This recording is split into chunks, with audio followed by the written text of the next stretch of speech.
5 years. So first of all, let me introduce you to the newly branded Booked and Busy podcast.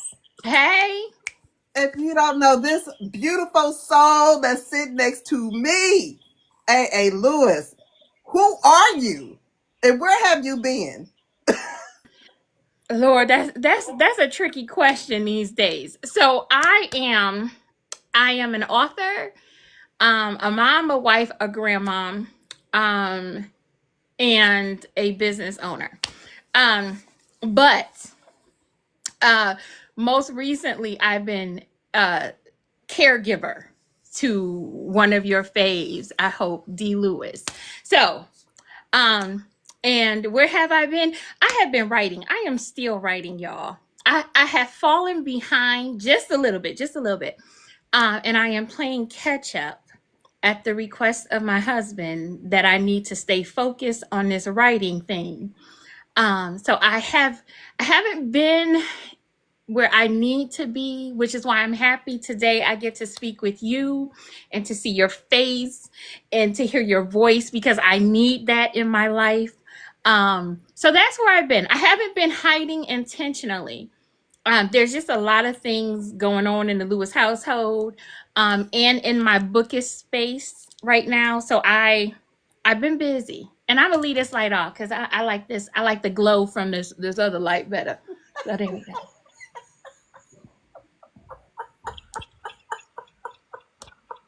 I'm here for it today. Listen, because every day this isn't me. Like lately, I've been all over the place. So the fact that I'm excited about this conversation with you and to see my family, like I'm gonna give y'all all I got today. But I think it's well deserved. You could be all over the place because, girl, you got some stuff going on. So, as you guys know, D. Lewis fell ill, and I'll leave it to Ada. Y'all can watch her videos, however, whatever she feels comfortable with sharing is up to her. But my thoughts, my prayers are with both of you because I regard you guys in such high esteem, and I love y'all to death. And you have been so instrumental in my journey in this space. So I thank you. But how do you feel, and how is D doing? Well, we'll talk about D first. Okay. D is he's doing good. He's doing good. We've had our first round of chemo, which surprisingly, I was just like, really? This nigga ain't got no side effects? No, just kidding. And he in the background talking about, because I'm a fucking G. No, like when you don't know what to expect because you're not on the outside looking in, you're in the thick of what's happening with his health journey. So to start off, he had a stroke. Unexpected. We found out it's because he has cancer that he had the stroke. And so now we've conquered the stroke because, as I shared with you all, he came out of surgery literally rapping. Which was listen, if you know D, you know he's a music head. So this made perfect sense as his choice to try to communicate, right? And we went from we don't know if he's gonna make it to he's okay. Like literally by day 2, he had full function of his left side. He was up walking. It was happening so fast that I didn't have time to really get emotional in that moment. Right. But looking back on the last month, I was like, oh my God, I've gone through so much. We've gone through so much. And to see where he's at now, like, I'm very thankful. So now we're in the middle of treating the cancer. And he'll talk to you when he's ready about his journey with that. But he's doing good. He's surprisingly in good spirits. We've had some of the best conversations that we've had in our marriage during this time, because we've always played the what if game. Like, what if this happens, right? And I'll share with you, he had told me, if they so much as cut my pinky off and I can't walk the same, you cut the plug, right? He was like, because that's my quality of life. So here I am in the middle of one of our what if conversations, and the doctor says to me, do you want to resuscitate him? And I literally said, if his quality of life is not going to be the same, and that man wakes up, he's going to be pissed at me, right?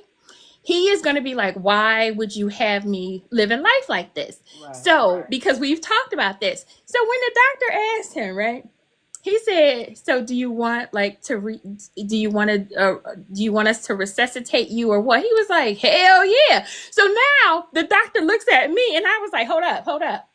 That's what we talked about. I've been married to this fool for 28 years. That he told me no. He was like, I was surprised myself. Shit, I think I do want you to at least press the heart twice. I was like, sir, we have got to reevaluate these conversations ASAP because I thought I knew your wishes. And here you have this doctor looking at me like, this Negro got some money. She gonna get rid of him. That is not the case. So while we're finding humor in everything we're going through, because we have to, right? We got to laugh at some point. Yes. There's a lot of serious conversations going on in a closeness of the family. And I honestly get to see our men be men because we have sons, and to see them take charge. Not that I didn't think they had it in them, but you never know, right? Because under stressful times, leadership arises, right? And I get to see them lead. And I know how difficult it is for them to lead their mother, but also leading their father. And I love that for them because I get to see it firsthand that we did not do, we did a good job with these men. And I'm so proud of how they're responding and stepping up and taking care of us. So that is what's been going on. Now, as far as me, I'm day by day, sometimes hour by hour. I'm like this. And for somebody who thrives in the emotionally constipated realm, I have been hit with all of the emotions at once. So I've cried to D like thousands of times now. And then I've also put my big girl panties on and said, okay, now this is the situation. What you gonna do? Right. Get yourself together because you still have things to do. And I promised Dee that I wouldn't allow certain things to fall by the wayside because I'm so focused on him, that I still have to take care of me. I still have to take care of the brand that I built and my commitments to the community. So, and I love that he thinks about that for me, because there are times where I don't want to think about that for me. Like, I don't care. But truth be told, I need to care because that's such a big part of me. And we don't want that to get lost in everything that we're going through. But it's such a beautiful story because, and let me say why, he still is cognizant enough to make sure that you're good, because guess what he is? Your husband. If you're not going to do it for you, he has to do it for you, and vice versa. You're doing it for him. You're putting down everything, saying, okay, let me focus on number one, which is my husband. And I think people lose sight of that. And what you're going through is no easy win, baby. No easy win. And you have matters of the heart you're addressing. You have health, financial obligations, health. It's a whole myriad of things. And to be able to laugh with the one that you've chosen and he's chosen you and try and make the best of it is such a beautiful story, because a lot of people don't have it. And that's what he said to me. Because I was boo-hooing, like he was in the room and I was like, right? And he was like, listen here, woman, we have had 28 great years together, right? And he said, and we've known each other our whole life, right? He said, if it ends tomorrow, then we can say that it was perfectly ours. It wasn't perfect, but it was ours. And we made the best of it. And that had put so much into perspective for me, because, I'm like, but this could have happened. This will happen. And he was like, slow down, Ma. We are right here, right now. And we are good. And we're going to focus on right here, right now. He was like, I can't tell you what's going to happen tomorrow. You know, I can't tell you next week. What I do know is if we live right here in this moment, it's still perfectly ours. And that shut down all the tears. And I was like, you know what? I can't stand you when you make sense. Thank you for that focus. And I won't say that I don't cry. What I say is I cry a little less because I understand the blessings that we've had together. Yes, yes. And I listen. My has it's for me as the big sister that you are. It's I learn from people and how to maneuver, and how to create the space that I want. And you've been such a teacher, not even knowing it, Oh. not even knowing that your grace. Not like you see, so that's fine. I know people will say she's on my pedestal, and for how to maneuver through love, people have to take deep. You get all flowers. Oh. All of both of you, you give all the flowers. If you're watching this, his actions, even though he has health conditions, he's still making sure she. Thank you for all of that. That has been one of the attributes of Dee that I've always loved and admired is that, like, I am a priority, right? And that was important to me in choosing a partner, right? Was I need to feel like I'm the priority. And even with the kids, you know, raising kids is no easy task. And then you take two people from two different backgrounds and you try to mesh them together and you throw in this family. I was always a priority. And he used to say that to me, these boys are going to grow up and leave us one day and we're going to be stuck with each other. Mm-hmm. And how do you want to be stuck with me? Like, do you want us to just exist or do you want us to have a friendship and love for each other that's mutual and respectful? And I was like, I want you to always be my friend. He was like, then we have to continue to do friend things. So throughout all the phases of our relationship, it's been him and I, always a priority. We always communicate the good, bad, and the ugly. And we are constantly communicating. And that's what I tell people. Like, marriage is what you put into it, right? But it has to be reciprocated on both ends. And knowing that, because we've gone back to, hey, how are you doing? And I know he's not gonna have 100% for me every day now. I am going to give you the best that I have to give you to get us through this day right now. And in return, he rubs my legs, right? Because we all know I have leg nerve issues. He'll rub my legs. And I'll be like, you ain't even got the strength to do that. But thank you for trying, because that touch meant all the words that you could have poured into me today. It's those little things that mean so much. I'm sitting here, and this man has been ringing the bell. I so wanted to do a Johnny moment, but I was like, it's not the time. Ringing the bell. He texted me talking about, is it dinner time? And here I come with the tray, right? I come with the dinner tray, and I put it on this little lap table thing in the bed. And I'm literally like, you know what? Somehow I know if the shoe was on the other foot, you would do this for me too, right? So I'm like, I do it with a smile. And I'm like, hey, thank you. Thank you for giving me the opportunity to cook something for you. Thank you for being hungry today. Again, it's the little things. And it's because we built this relationship and we knew what it was supposed to be like for us, that we can get in this moment, we can be where we're at, which is okay.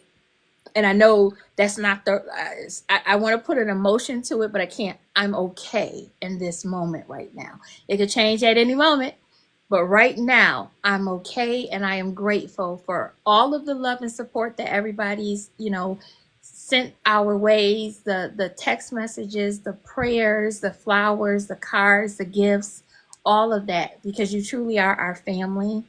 And when I didn't know where to turn, I turned to all of you, because I was just like, oh my God, like, they know us, they get us, and I need you because I don't know. I don't know what I don't know in this moment. And you guys gave me what I needed to stay afloat. So I appreciate all of that. Aw. Okay, so let's Okay. let's talk about BRAE news that you can use. Yes, great news that you can use. Because I did. I still wanted to put my eye patches on. Because someone was like, is that your new little thing? And I was like, I don't know. But it just seems to make sense that because my life is so hectic, I do it when I can. And if I'm not made up, if I'm in the hospital with D, if I'm in a car, wherever I'm at, if I got BRAE news you can use, I'm going to do it. Okay, so we're gonna talk about BRAE news you can use, but let me say this. Before we had this, we came on AA Coffee this morning. She said, "Listen, are you gonna be dolled up because I want to put on my moo?" Hence, we got on pajamas. Listen, I said, Nicole, if you tell me to get dialed up, I will get dialed up because you're being dialed up. I need to respect your platform. But I am in a moo and I am cooking dinner and I will change and put on a clean moo for you. But I don't want to get dressed. Is that okay? And she was like, girl, yes. And I was like, thank you. Because I know there's a time difference too. So it's still early for you. Yeah. And it's like after one for me. I was like, oh no. Listen, I am feeling like Helen. Because the only person I know who had the cool moo on TV was Helen on the Jeffersons. Baby, me and the TikTok shop gonna be safe friends what was her forever. name? Maud. Oh, You had it too. Maud and D. Arthur. Claudine had a few. Yes. Baby, listen, you bring these back any day. And the matching headpieces. Listen, I go to the door and get all the packages and be like, thank you. Thank you. Listen, I could braid my hair up and just put it up in here and be like, thank you. Rich auntie vibes. Listen, the grandbaby was like, oh, Gigi, I like this print. I was like, girl, I can't wait to get you one. Not the baby gonna have. Listen. When you get that baby a boo, I need a video. Listen, because I have. They better not make a kid moo because she gonna have her a moo. They do have kid moo. Where? What is that lady's name? Send me the link because me and my girl, because we take she likes playing nurse with D, so she gotta take his temperature. She be putting a blood pressure cuff on, and she told him he was at 38 the other day. I said, girl, I hope he ain't at 38 because we got a problem. But she takes him his lunch and she's like, here you go, sir. And she has this little voice accent where she's British now. And I was just like, listen, darling, we're going to go take care of Pop right now. And she's like, oh, Pop. She's like, can we call him Johnny? I said, well, he can't be Johnny right now, but he could be Pop. She's like, oh, Pop.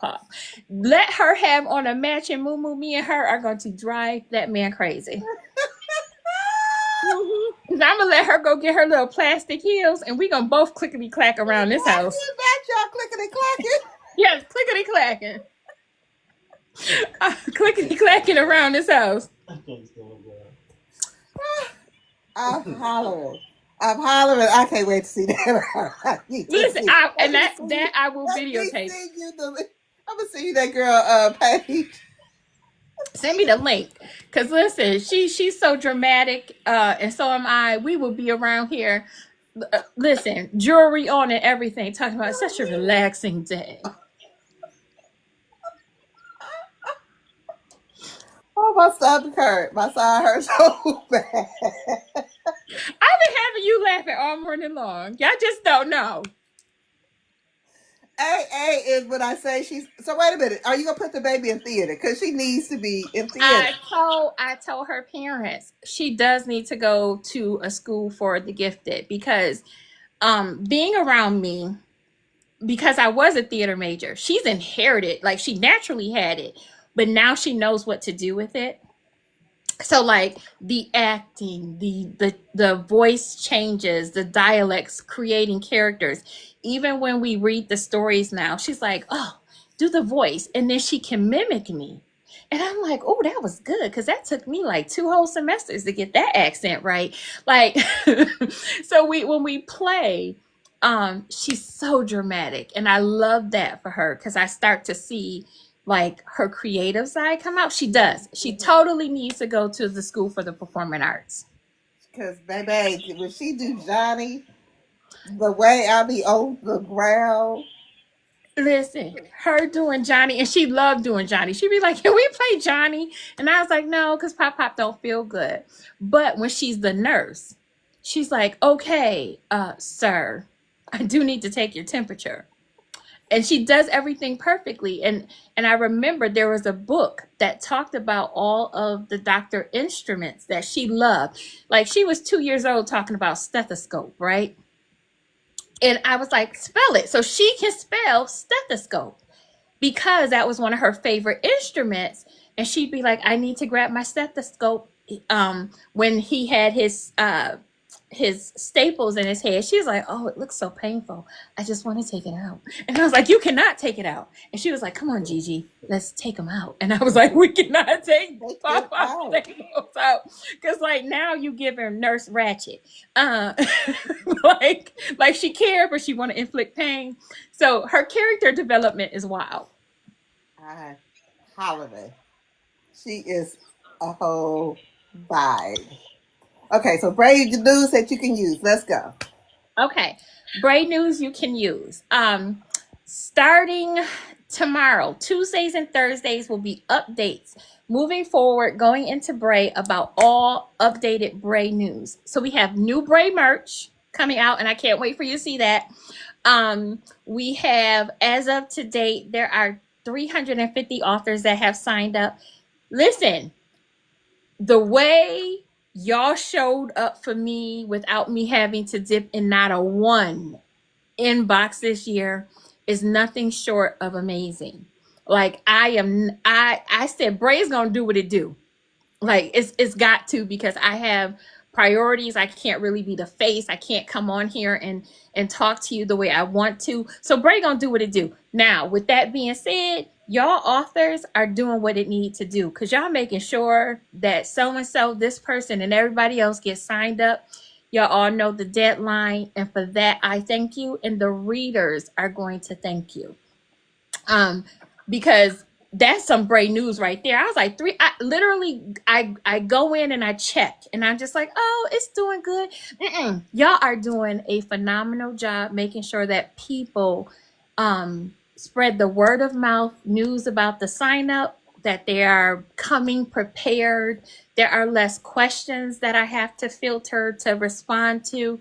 Like, this is it. Like, this is what this family and this community is all about. So I love that for all of us, because I did not have to dip in not one inbox. And I felt so bad, because I was like, what if they don't show up? I gave it up to God and to y'all, and y'all showed up. So thank you. Because he know you busy. He know you busy, so he know this. I was like, I have no idea what's going on. And then I check and see, and it's going on okay. So BRAE is going to be when?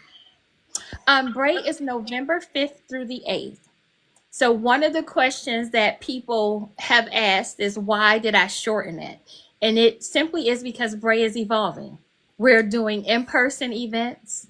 We are focusing on smaller gatherings and helping the events that are already in existence before we spread out, right? That are already in existence, help them get the momentum and the attention that they deserve.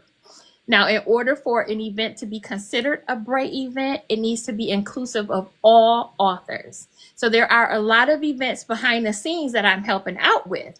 They are not BRAE events. We're just making sure we get the right attention for those events. But like the Boozy Book Tour that's coming up in Vegas in February is a BRAE powered event. I'm working with Storm and Shannon to make sure that we get the turnout from readers as well as author participation, and hopefully some sponsorship coming soon. From my part, from my connections. I did Detroit with the ICU reading group, and that was dear to me because those ladies were instrumental in the very beginning of my career as a writer, helping me get be seen and reviewed and loved on. So if you're not a friend or a follower or participator in their group, go on Facebook. They're one of the best reading groups to belong to for authors because the participation is A1. Yeah. So doing that event with them in Detroit meant everything to me, and we will do it again. And I'm also working on some other BRAE events, in-person events, for 2027 and 2028. So stay tuned. But that's the whole focus. Is we started off virtually as a virtual event, but we're evolving into something so much bigger. And there's still things that may happen. But yes, we'll always be virtual. But again, the encouragement is to network and to support indie authors. So, and we need to think it's not just virtually. We have to do that in person too. So, and everything can't be free. Some things you do need to be willing to pay for, and seeing your favorite authors in person, like, is priceless. So I encourage you, whenever there is an event, whether it's BRAE powered or not, you get out there and you show your support. Yes. Do you know, for authors, I was talking to another author a couple of days ago, and we were talking about how BRAE opened up new readers to her by just simply submitting a couple of her books. And she said readers just were people now, they're coming to her and knowing that when she releases books that they need to go get this. So you guys make sure, you authors that's in there that can do this, because my goal next year is to be part of BRAE. I know that's right. I know that's right. And this is the thing, it only takes one story. It only takes one story for a reader to find you and for you to become one of their faves. People who are authors, when I hear them say, and I hated that post. I hated that I came on TikTok and I saw someone say, where the Black authors at? Readers at, because, and I was like, time out. That's not the way we want to promote you as an author, is by calling out readers who don't even know that you even exist, right? Mm-hmm. Good promotion is everything, but participating in events like BRAE that help you be part of the bigger story, right? Because we're all looking for new readers. Right. We're all looking for more reviews. We're all looking for more advanced sales opportunities. But that only happens if we meet the readers where they're going to be at. And BRAE is where they're going to be at. So you have to be in the community, participating in the community. And sometimes you do have to give a little in order to gain a lot. And that's what happens with BRAE. So for readers, just to keep them in the loop of what BRAE is, can you just briefly tell them what it is? Mm-hmm. BRAE stands for the Black Readers Appreciation Event. It was something that came about by accident that has grown into one of our community platforms that helps readers connect with indie Black authors. It is an event that we hold once a year, usually the first week in November, because November is National Authors Month, or that November 1st is National Authors Day. And we choose to focus on Black indie authors during that week. It is a week of celebration where authors are asked to gift their book, or up to 5 books, to readers to choose from to download. It does need to be an electronic document, so ebooks only. We have branched out into audiobooks.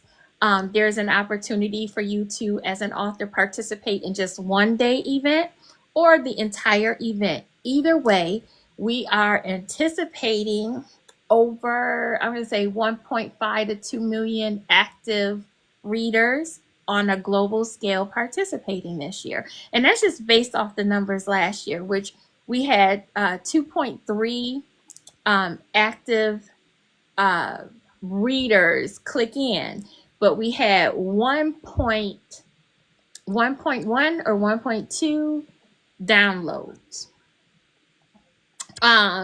Whether they read all the books is completely, I don't know. What I do know is we got the downloads. What happens after BRAE is largely based on how active the author is on their social media platforms. Right. Because once somebody downloads your book, you do want them to read it or read all of them. So you do have to stay connected to the community. You have to make sure that you introduce yourself, that you talk about the books that you placed on BRAE and why you would like, readers to read it, or why you think they would be interested in it. You need to talk. You need to talk. You need to show up, and you need to show up in person. You have to continue to brand yourself in your books, and that is how you succeed with events like this. Because even though I'm asking you to give it away for free, there is still opportunity for you to get paid off of those books, depending on the platform that you host them on, but also to create buzz for future sales. So BRAE can be the gift that keeps giving, as long as you not only participate, but you continue to highlight yourself as an author. I love it. I love it, because who's doing it? I mean, book events are beautiful, don't get me wrong. Mm-hmm. But if you cannot do a book event, you're still giving so much to this community. It's genius. It's, you know what? It was the accident. It was a perfect accident waiting to happen. And it's grown into such a phenomenon that I'm impressed. It's so much bigger than me. And I love that, because when we talk about BRAE, it's not just about my friends, right? Or the people I know. It's about everybody. It's the collective. If you have a book, fiction or nonfiction, children's all the way to fantasy, to erotica, to just, if you're a male author, there is a place for you in BRAE. There is. And there are readers who turn up specifically looking for the genres that we traditionally don't consider popular. But there are readers who are like, finally, Black voices that cater and create characters and storylines that I want to read.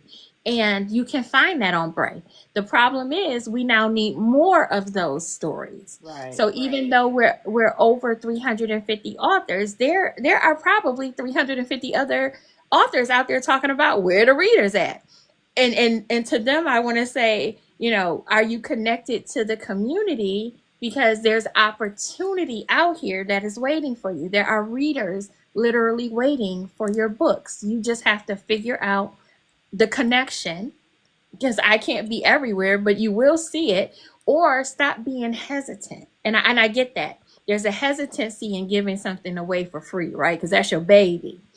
But sometimes the gift to read your story will give you an even bigger, gift in return, if we will. Like, the present is, BRAE is the foundation for which you can be seen. You have to give a little to gain a whole lot in return. And the readers are there, the reviews will come, future sales do happen, and the connection to the community. So, because who can all say, hey, I participated in one of the biggest online events that was exclusively for us, Right. And when you can say, I participated in BRAE to a reader, they'd be like, oh my goodness, I might have your book in my Kindle. Let me go look. Oh my goodness, I'm going to read that now. Like, the reaction you get when you say, I participated in BRAE, when speaking to the community, it's like a light goes off, and that's the connection. You may not have known me, but we participated in something together. Let me figure out how to keep that going. And I love that. I love that it's doing that for all of us. I'm trying to word this properly. Um, Authors, this is a perfect opportunity to get in front of readers. Perfect opportunity to get in front of readers that you necessarily would not be in front of. And I want to talk to AA about what I'm going to say next. You got to market yourselves. You got to. You don't have to entertain the BS that comes along with, get into drama and all of that. But you have to get in front of people. Whether you do it with just visuals, whether you do it with just a visual and your wording, because you don't want to be known, you don't want your face to be known. You got to get out of your introverted ways for a small period of time so that you can gain readers. Because if you don't, you're going to still be in the same place. Yes. And let me say this. It's okay to be an introvert, right? It is. But what I have to, because I'm very private, like in my real world, I don't like to be as outgoing, but I do understand that the author brand requires me to be in the public's eye. They don't care what we look like. they don't, like, they're interested in the you on the inside, right? I have been on this internet with a crooked face, with my hair done, with my hair not done, dressed up, full makeup, face beat to the gods, all of that. They don't care. What they care about is, who are you and why should we read your book? Talk to us about the journey, right? Why this story? Why these characters? If you are not consistently having these conversations and introducing yourself on your social media platforms and welcoming everyone who you befriend. I just said to myself the other day, dag, you had a whole lot of new people. You need to go and do another introductory video of yourself, because they don't know. Some people may not know. They may have heard, they may not have read a book from you. Go and introduce and let them know what might be a perfect start to them going into your catalog. You have to do this, and you have to do it consistently, and be diligent about what you give to them, right? Because they need to connect with you. And I'll say this, to the gods, they don't have to buy a paperback from you. Most of the readers nowadays have Kindle Unlimited. They don't have to buy a book from you. But if they fall in love with you, right? If you make a connection, a genuine connection with your readers, they will go out of their way to support you. They will start buying from your website. They will meet you in person at shows. They will be the ones who dip into your inbox and make sure that they are, not only did they review your book, but they told 20 other people to get the book. And you'll turn around and be like, oh my goodness, these readers are really here for me. But you have to start somewhere. And unfortunately, like, it requires you to come out of your shell to do that. But that's with practice, right? That's with practice. I don't expect anyone to do what I do or what you do on a regular basis. It comes with practice. So set a goal for yourself. 2 videos a day, 1 live a month, 2 lives a month, a video every other day, a post every other day, something to stay connected and to draw them in. And it helps if you're genuine about it.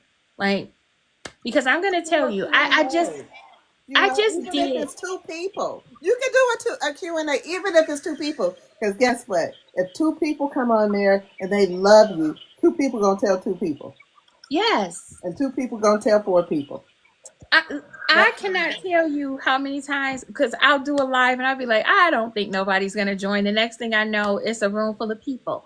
Or I take, for instance, me in Chicago. I was not in the right headspace. I was like, D, I don't want to go, right? I stay here with you, babe. I need to be with you. He's like, girl, if you do not go handle business And I was like, okay, you're right. So again, I put on my girls and I get on out there. I go to Chicago. I'm like, you're not going to cry. You're not going to do this. You're just going to be focused. So the line, I was right near the door. The line opened. There's two doors. The door for Jaquel and then the door for everybody else. And I am right at the door for everybody else. That's my usual spot. People are coming in and this is me. Hey, how y'all doing? How y'all doing? Welcome, welcome. Cause you're not, you, in my mind, I was just like, the door is just open. Until they stopped at my table. This line was so long. I was like, you have got to be kidding me. I was like, oh, y'all can walk around. They're like, we're here for you, silly. And so then I can see, because now I'm like, oh my God, this is my TikTok family. I started rattling off screen names. I was like, I know you. I know you 12834. Like on Facebook, this your name, right? I was like, oh my goodness. But that's only because you create some consistency around your posts. You are who you are really on the screen. You are talking to them. You're being your authentic self. That's the type of reaction you can have, but you got to start somewhere. Let's talk about events. Let's talk about some of these events. And it's no way, please don't take this as disrespect, but I am a person that watches. I might be out there talking, but I'm also watching to see what people are doing and how they're making things work. Let's talk about how to quickly, just your tips. Because one thing I know about you is you always standing, whether you hurting or not. You talking, you're greeting, you're smiling, you're inviting. Let's talk about that for a second. So again, I can only do what I know works, right? And I have a strong background in sales. I was a theater major, so it does not hurt my feelings when people say no, because it's not a personal attack on me, right? They just don't know. They just don't know, right? So, your presence at these events means everything. So it's not just enough to pack up your books, get a cute table runner or cover and set them up, and you can have the most beautiful display and sit there like you don't want to be bothered. It is cool to bring your girlfriends with you, but the conversation that you need to have today is not with them. It's with the people who are coming to see you. Your phone is important, but you cannot be glued to it, because the interaction that you need is not scrolling on your timeline, but it's talking to the people in front of you. And I was giving some tips the other day about what to do at book events, right? And I said, one, you have the right to be scared, right? Because we don't know. This is an uncontrollable atmosphere. Like we can't control the outcome, but you can control how people interact with you. So I have a permanent resty bitchy face. So at events, I have to remember to smile. I have to end every conversation with a smile, right? Because I don't want you to think I'm being a bitch. So that's just my personal thing. That it doesn't matter if it was corporate world, at home, or books. I have a permanent resty bitchy face. So I have to work on that. If that's something that's you have to work on that too. I recommend for that, go stand in the mirror and smile and see how often you don't smile when you talk. And sometimes it creates a relaxing facial structure for you. It highlights your cheekbones better, and you can lose calories by smiling. So do that too. But it's about being present. So not only does the face have to be there, but the attitude has to be there too. So you have the right to be an introvert. But in these events, take a deep breath and live in the moment. These people are here for you. Say hello. Introduce yourself. My favorite thing is when this is how I know I'm being made special and I'm being targeted. If someone says, "Hey, what's your name?" And I'm like, "Oh my God." Woo! Let me tell you. And I can go in and be like, "My real name is," And this is what I mean. Because now you're making me feel special. When you ask somebody like what's their name, you're pulling them in because they're like, oh my God, Rebecca. Oh my God, I'm talking to an author and she want to know my name. You got to read the room. That's the experience. That's just part of the experience. And then once you know the name, you have to use it. Because I'm gonna tell you, the quickest way to run somebody off is if you know their name and you don't use it. Because you weren't sincere in doing that. I had one person that I was at a car dealership once, and I'm ready to pay. I got cash in the purse, and I don't tell nobody that, but I got cash in the purse, right? And I said, I want that car. I want it now. This is a deal. He kept looking at D. And he was like, so, sir, what, Mr. Lewis. So D said, hey, my wife is buying that car. You might want to talk to her. I said, oh, well, just in case you didn't get my name is Soy, Soy. And he was like, oh, okay, sugar. And I was like, what the fuck? And then I said soy, as in like, I'll make this real easy for you. Soy sauce. Think soy sauce. And he was like, oh, okay, babe. And he turned back to Mr. Lewis. And he kept saying, Mr. Lewis, we got these extended warranties. And I was like, well, I'm out of here. And I got up and I was like, I'm done. Quick runoff. Use the name they give you. Call Erica 3 times. Erica gonna buy that book. Call her Samantha 4 times or 3 times and show her, Samantha, I think you'll love this book. Look at that cover, girl. And she's gonna be like, oh, AA. And you're gonna be like, Samantha, girl, I'm telling you, it is a lock-in deal. That is rule number 1 to selling. Talk to the customer. Then not only just talking to them, but be inviting. Now, most of these people who come to these events are introverts too. There is nothing wrong with shaking a hand, but I'm a hugger. I'm a hugger. AA's a hugger. Soy is not. Again, emotionally constipated, but AA is a hugger because this is my family. So I'm going to give you a hug. We're going to take a couple pictures. Do you know I had somebody say, you don't charge to take pictures? What the fuck I look like charging to take pictures? I am not Chris Brown on this Chris Brown internet charging to take a picture. What? Girl, if you don't get in here, if you got a Polaroid camera, I'm going to take that picture. We're going to shake that, you're going to shake that piece of film until that picture come out and we make sure it's right. Take the picture. Welcome them. Wrap it up with a thank you. Wrap it up with the bag. I gave somebody else a tip too. If you're a new author and you just don't know how to start the conversation, because I'm one of these people, you can't walk by my table and I see you glance my way. Get on over here. These books don't bite. I might, but these books don't bite. Come on and get a closer look.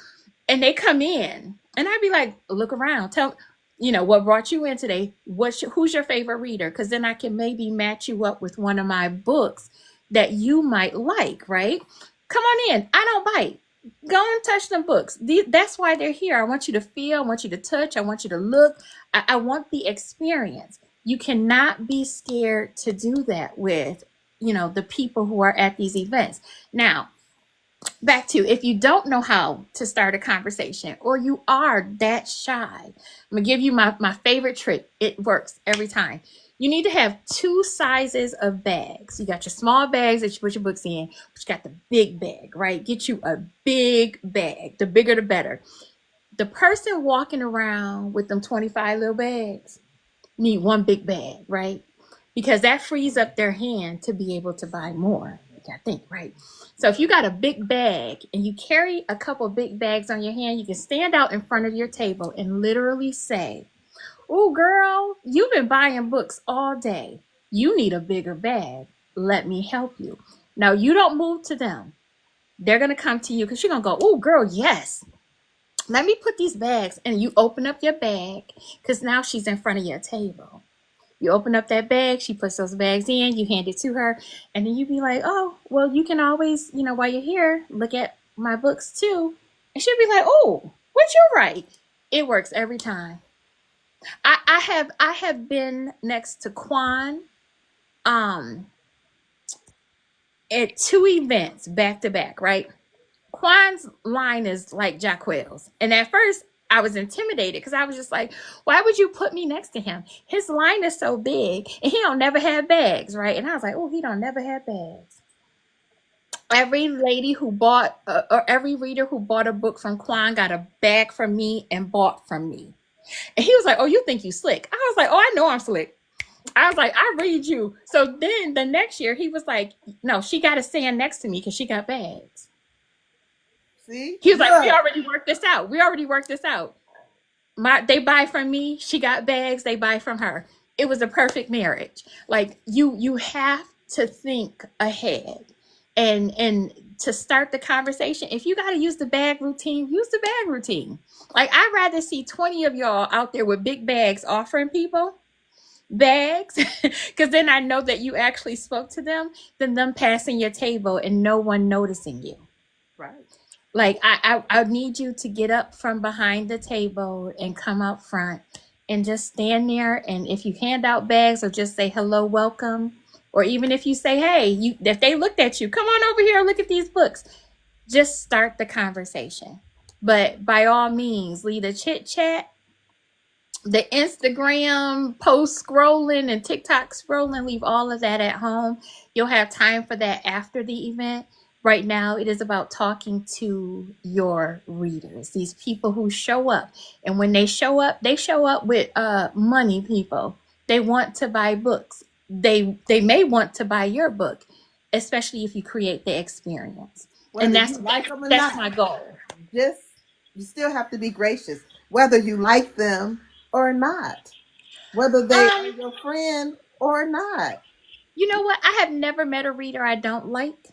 I don't. I again, because I don't know you yet. You don't know me yet. We on courtship terms. Get my book. If I drove you crazy, I have accomplished my goal, right? But I need you to at least pick up the books before we even decide whether or not I'm for you. Right. Because I may not be the author for you. My toxicity of my characters may not be. Now, that being said, I've created people not in drama in their books to people who made a choice when that happens. Me being a pellet cleanser. Hey, toxicity out. I'm on sweet overload, and you've given that to me, so now I can go back to all the romance and happily ever afters that I want. But you don't get there until they pick up the book. So I have honestly never met one reader that I didn't like. And even if I'm not their favorite author, they still love me. You want to know why? Because I created the experience for them. Like, and I've had so many people be like, you know what? I come over here to say hi and get my picture from you, but you know your stuff you be too traumatizing. And I'd be like, girl, I know, I'm not your I'm your favorite on a whole nother level.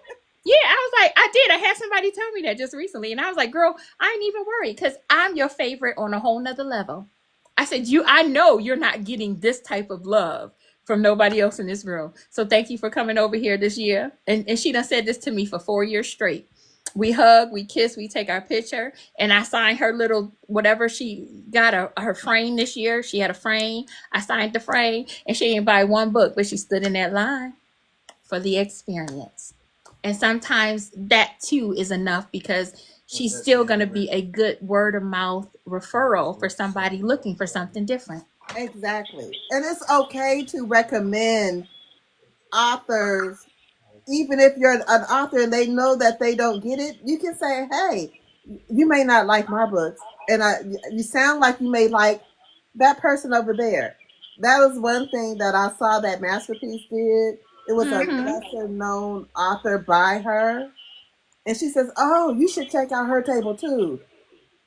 And so she did. And guess what she did? She bought a book. I will tell. So if there are authors near me, I like to make friends with whoever's near me because I'm like, hey, listen, when they're done with me, I'm sending them your way. Like they gonna hit this whole block right here. If I can help it. So what's your name? What's the book that you really want to sell? Like I'll be like, oh, go on over here because so-and-so has this book. Like, check out the cover. It's beautiful. And then they go, oh, we can do that for each other. We are at the events too. You have, and I don't feel like fully are part of the community unless you've done an in-person event. It's a completely different vibe, and you will be surprised. I feel like you cheat yourself by not doing an in-person event. And I know, I get that not all the events are centrally located to where you are at. This is a career where you do have to, Mr. Lewis. Listen, I'm gonna live my life, man. And you can perfectly go into the other room. Say less, my nigga. Take your son to the other room. Say less. I ain't got time. Listen. This is live, y'all. I literally said, "Sir, is this gonna bother you? Should I go in the other room?" Because I was running late. He was like, "No, he lied. He just said I lied." I ain't think y'all was gonna be this loud. Don't mean. I'm doing the interview. What the hell you mean? You ain't think I was gonna be this loud? What the fuck? I'm talking. She is crazy. Go into your father's quarters. Y'all go hang out in there. Love you. Listen, I ain't got time for it. I ain't got time for it either. Don't make me speak Klingon to you. You know, life goes on.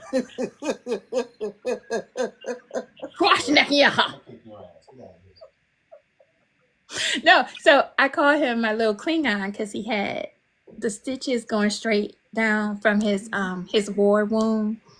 And he don't like that. He was like, "That's what it looked like." I was like, "Yeah, you look like a Klingon." And in my mind, Klingons are black. So you a black warrior, sir. So I told him, don't make me bring out the Klingon dictionary again, because I studied Klingon. So because I'm a Trekkie. So I was like, I can start cussing you out in Klingon and in French. And they go, okay. So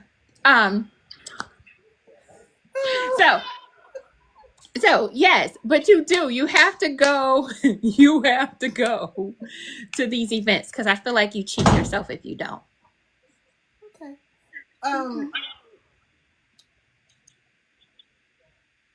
Is it always important for authors to have to always try and reinvent the wheel so that they can be different, or could they take bits and pieces and make it their own? What's your thoughts on that? Well, the wheel has already been invented. Now you can add to it, right? And you don't have to have all the gimmick that comes along with being an author. I think it be show up truly going to draw people to you. And again, there are people who authors daily, right? Being you is what sets you apart from anybody else. They don't have to buy the book, and they won't buy the book if you're ugly. If you're an ugly person, they just won't, right? If you're out here intentionally scamming people, they won't buy the book, right? If your brand isn't consistently your brand, they won't patronize you, right? If it's all about how you show up. So before you go do something gimmicky, just try being you. Like, what's wrong with that? And if you are the person who's telling the story, then what better way for you to just sell the story, right? Because again, they don't have to buy from a book from you. They don't. But if they like you, the chances that they'll buy the story and you and want to hear more increases every time you show up as you. Right. Just be yourself. If you just a fucked up person, I'm sorry. And you know what? If you can pretend for a while, right? But sometimes, depending on your level of fucktivity, it's gonna come out sooner or later. It always do. And then you'll be surprised that people think you fucked up. Well, I mean, you are. So don't be mad at the audience. Be mad at you. Like, that's a you thing that you have to fix. But it's about just being consistent and showing up in this space. And like I tell people, like, I'm extra with my table scape because I'm extra. Like, I'm not trying to outdo anyone, but for me, this is the experience I would want as a reader.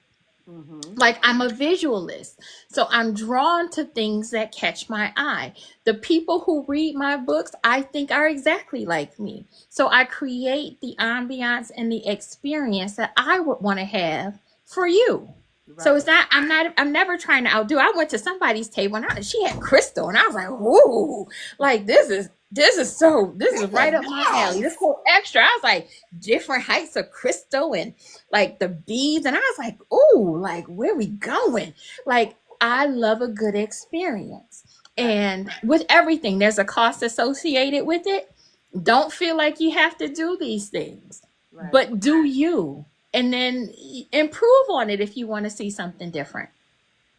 How important are book content creators to authors, in your opinion? Y'all are God's send. Y'all are God's send. Y'all are out here doing the Lord's work. Without you, I think the book community suffers. You each have a different, unique take on our stories and what's happening in the community, and it's so refreshing to see all of these different, and I'm gonna stress this, positive influencers, right? So one of the A's, the second A in my name is Ayo, and Ayo means trouble, right? So it's my middle name. And for the longest time, I used to be like, why would you name me Trouble? Like you're predestining me to be this horrible person. And then I realized that trouble can be a good thing.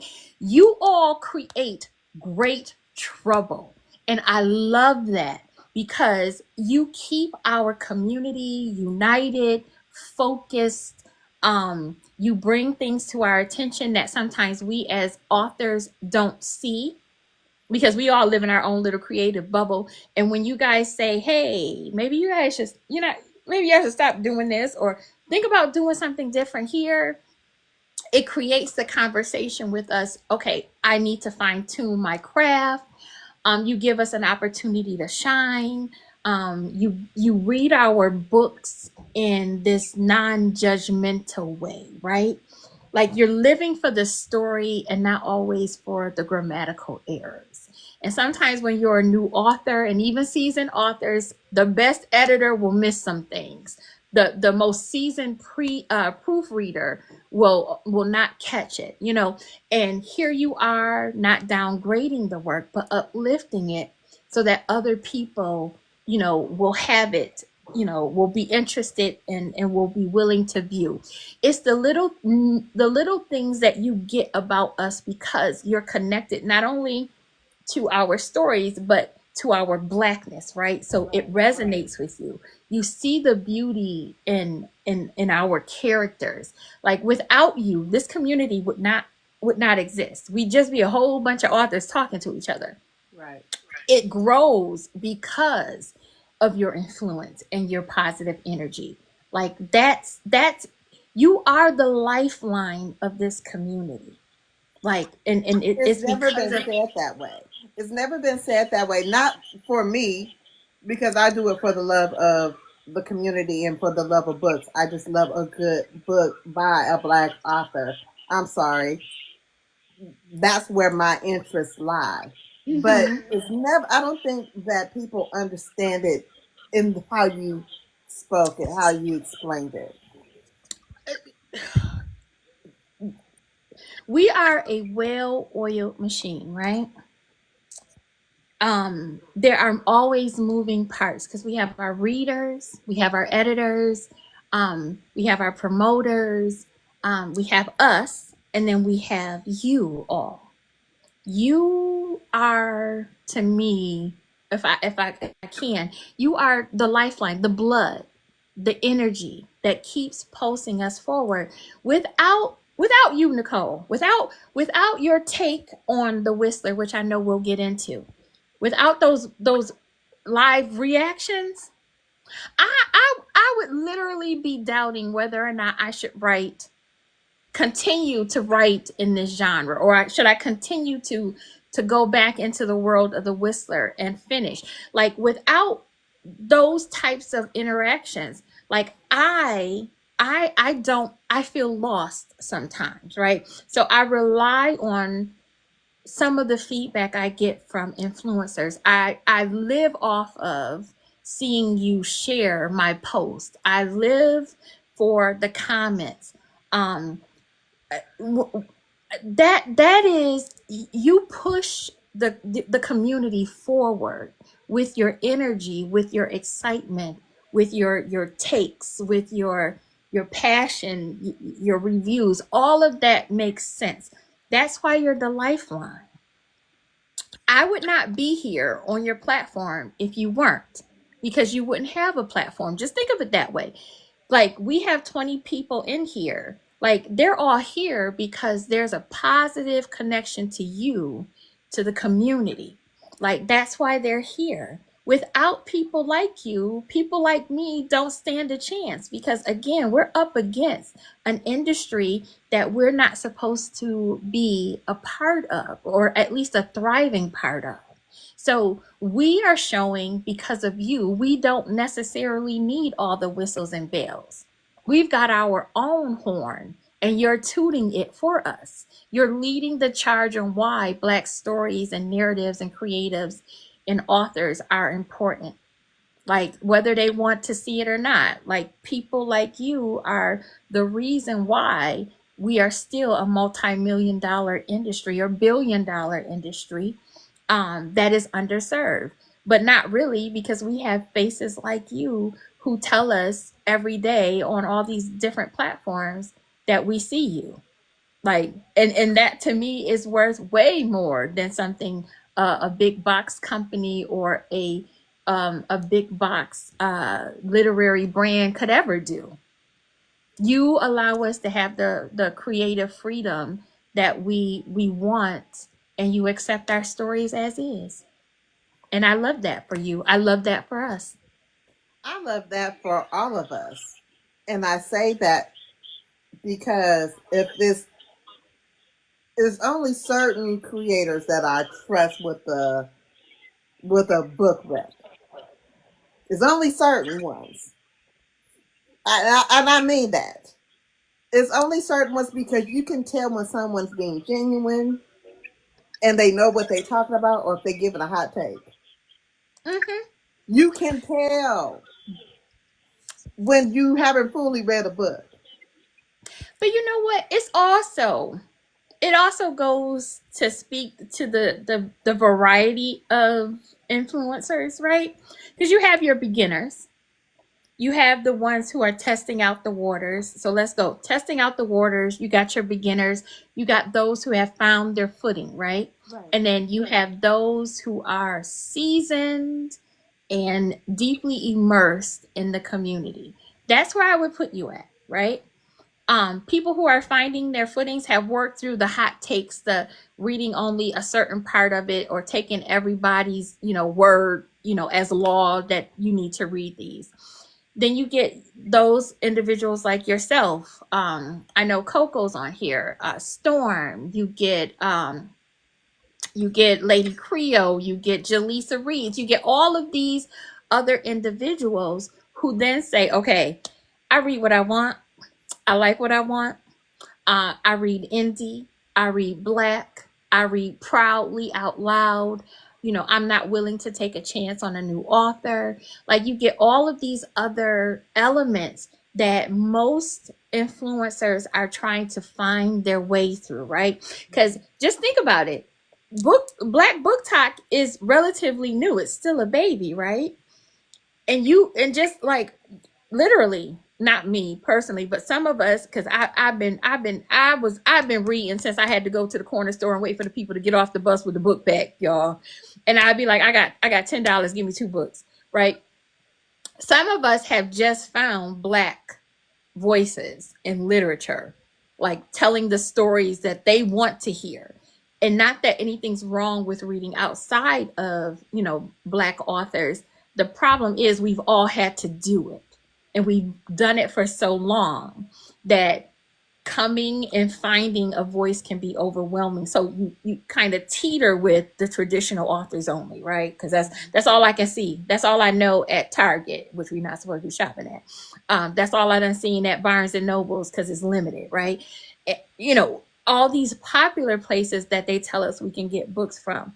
I didn't know the other world existed. So what you do is you kind of wrap that up in a pretty bow for us, and you're like, hey, these other authors are out here. Give them a try. Like this is why we post, or you post the way that you do. So you have those newbies who are like stuck on traditional, stuck on what's popular, and those who are kind of finding their way, you know, and they're like, hey, I'm venturing out. I found some stuff. I didn't know that you could do this to somebody in a book.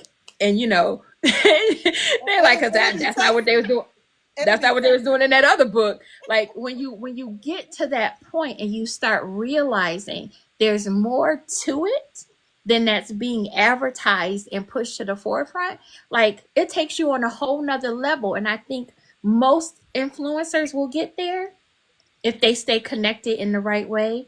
And I hope that they get there. And some people will realize, you know, this is too much. It's too much. It's overwhelming. I'm just gonna stick to just doing my little easy part of the community, and that's okay too. Like we need first cousins, second cousins, third cousins, and those that's just removed from the family. We need all of them to make up the community, and that's okay. I have a question that's been boggling me. Mm-hmm. Does it bother you in the political climate that we're in, with them trying to make us very dumb and stupid? They don't want us reading. They're trying to ban our books for no reason at all, because, you know, history is, we're telling our history, and it makes them look very barbaric. Does it bother you when you see people say, I'm not reading, I don't read, but you watch TV? What's the difference between reading and watching TV? Because what's the difference? So that's a tricky question for me, because I live in both worlds. In my ideal world, my life, I was supposed to be writing for television, just not writing books. So while I love a good tale on TV, I love, it's Sunday, I'm gonna say it, people. I love to be fucked mentally, right? I love when words get me excited. So when people say I don't like to read, in my mind, I don't see it as a negative thing. I think it's about exposure. You just haven't found the book that's gonna do it for you. That's all that says. Because if I could change your mind, because I've heard people say there's not a lot of male authors. There absolutely are. You just haven't found them yet. Let me introduce you to my male author bookcase, right? And then I go, what do you want to read? And then I go, first, let me just tell you, you give you a Goins book, right? Because that's your granddaddy and your daddy talking to you right there.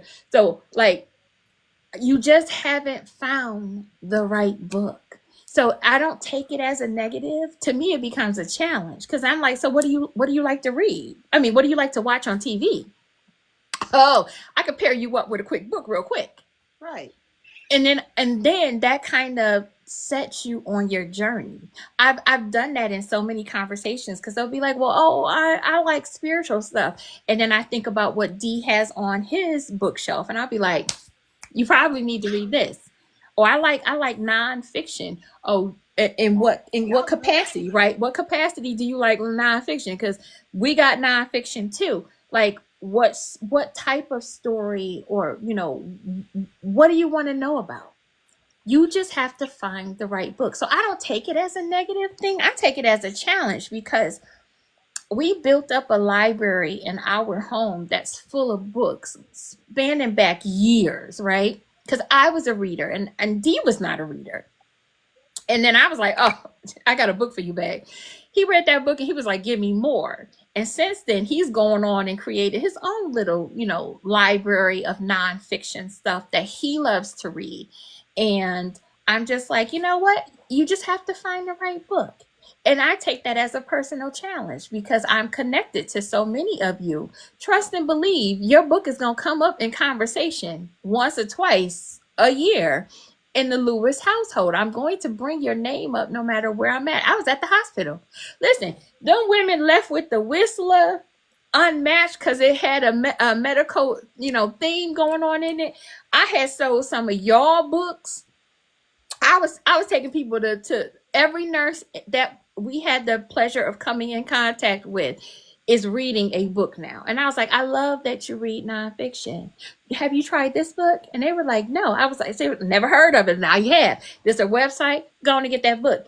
And I watched them purchase that book. Because I was like, I don't play about y'all. It becomes a challenge. So you can watch TV. You can. And I'm not going to say it dumbs you down.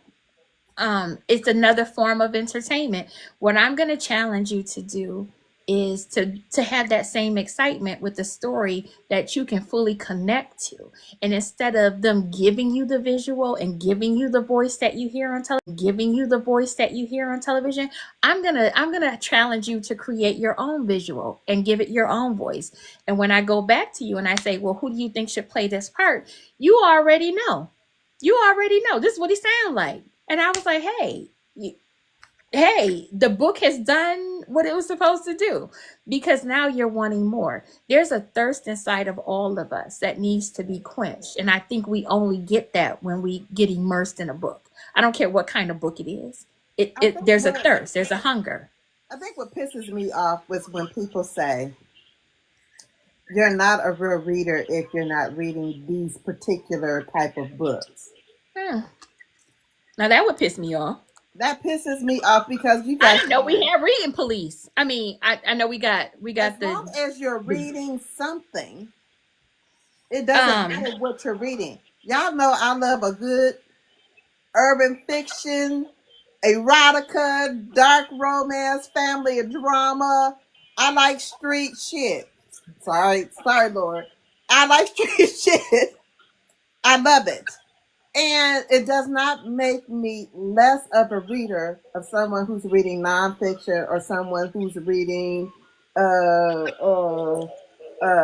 McMillan or somebody who's published. It does not make me less of a reader. So, a lot of that talk comes from ignorance. And I'm going to tell you why. Like, when street lit first came out, it was regarded as not being the true African American experience, right? Lies, because I love the good DD, right? All lies. The backlash from traditional authors, it didn't come from, the backlash for that genre didn't come from the traditional publishing houses, right? Because they were ready to sign. This. I'm put you on some inside shit. They were ready to sign, right? It was the authors that look like us that were established who said we can't have that because we're not trying to portray that lifestyle, right? Because God forbid one of us grew up in foster care, or one of us grew up in the hood, in the projects. If one of us used slang, one used rap or something, if one of us, pseudo streets, whatever it is, God history that made our publishing house. So when we hear people of an older generation that's not real reading, it's because of that same mentality. It is absolutely real reading. There's truth to these stories. We all know some of these situations can happen, have happened, probably will continue to happen. Our existence in our communities is so widespread and various, and we each have, it's too diverse for us to say that it's not real, right? There is the need to get immersed in a story that's not your own, right? And then there is a need to be immersed in the nonfiction aspect, the scientific world, the medical universe, the autobiography. Either way, we are still living through somebody else's words. Right. So to say one over the other is reading is just being ignorant to the world that we live in. And we're already told that by so many other people that we don't need to hear it from each other. Like to ignorance. And I'll say it stems to not a multi-billion-dollar genre, right? Because comfortable allowing no, when you write, you really more. and it worked out well. The same point was gonna somebody know that I was not lovable and not lovable. And I had quite that of anger. I would literally was which this let go. So it's broke me because I'm a Dory name. No girl can hold a grudge. I'm a Capricorn. I hold that grudge, right? That business, and I'm hold that grudge. But I released that, and in doing so, I can own the growth that I've been under for this year. I think it is shaping me to do even bigger and better things. It is allowing me to maybe not be so angry, but to use my emotions to write these stories and characters that I maybe have shied away from. So yes, I think we count it by the time I'm done. Is it 9 or is it 10? I don't know. By the end of this year, it'll be 9 books. 9 books. Okay, 9 books. And then next year, next year there's 4, there's 2, there's 6, there's and then I'm re-releasing the 716, so that's another 6 books. I know, I was just like, girl, but this is a good thing. With everything that's going on in my life right now, writing is helping me stay focused. It's giving me the outlet that I need, and I need an outlet, and D is not allowing me to back down from that. He's like, nope, you have a job to do. You are going to do it. You're going to be true to yourself, and you're going to write these books. And I am going to write these books. And we thank both of you guys for that, because guess what you don't have to do is release a book. You don't have to. I said here and speaking with him, I was like, I'd rather just take care of you. And he was like, I would rather just read your next book. and I was like, what? He was like, yes. He was like, I create a lot of the voices I want to use for other characters from reading your books. He was like, I need to see just how toxic you can be so I can come up with a really good voice that somebody can use. And I was just like, okay, because he had Micah's daddy, not Micah's daddy, Mina's daddy down pat. And I was like, oh, so I don't realize how I inspire him, right? I didn't know that until that point. And he was like, no, you gonna keep writing some stories, man. In our house, we say we want the cookies. Like, give me them cookies. Like when the boys would play sports, and I'd be like, hey, you on defense? Go get that cookie. That meant go create a play. Get I need a pick 6 to the the end zone. Mama need an interception, or go steal that, block that layup that he about to do when it was basketball season. So we would say cookies. When he'd be like, give me them cookies, I know exactly what he mean. He'd be like, I need some chapters. Where that book at? So I just finished the book, and he was like, when am I going to be able to read it? I was like, it's with the editors right now. He was like, I got to wait all the way. I said, you always wait. He was like, okay. He was like, I don't even get a heads up. I was like, no. He was like, I'll be waiting for them cookies. I was like, all right, you'll have it next week. I'll get you some cookies. So I love it. Before we get to talking about the Whistler and Unmatched, because we must. Uno and dos, and hold on, right here. If you look down right there. Lord, Uno and dos, Smoking Fire. Yes. Veronica, the son of a bitch, giving my all to you. The Don. The banker. The banker. Okay. First of all, I don't play about you. Oh. The other stuff I couldn't put in here because so my son said, "Mom, I'm walking into coming to the dark. Why? Why are we doing that? Why are we doing that? Why are we Listen, coming into the dark that way?" listen. I'm going to unbox my box today. I couldn't do it because the moms were here, and because Daryl's mom does not really know what I write. I'm sorry. And neither that's okay, and neither does my mom. Like I didn't want to be like, hey, I'm doing an unboxing, because they would have wanted to watch. And then I scared the living daylights out of them. I was like, man, I don't need to be taking y'all to a hospital and y'all like miles away from home. I don't need that kind of stress in my life. And because they're both, Daryl's mom is a widow and my mom has not been married for quite some time. Don't ask me no questions about what's in Latoya Nicole's box. Don't ask me about nothing. It's bad enough that they saw the cuffs on the bed, y'all. His mom changed the sheets, and I was like, "Why are you changing my sheets?" She was like, "Cause my son was laying in the." I was like, "I can change my own sheets," and we got the head in cuffs. So she was like, "I don't even want to know what that's about, ma'am. If you don't get out my sacred room, get out of here." I was like, I thought she was like, I know, listen, and I was like, and whatever you do, don't open no drawers. Don't open no drawers. Don't do it. I'm just saying. I didn't listen. I asked you and your husband about them animal print handcuffs that was on the dining room table once. Don't you ask me about nothing that go on in my house.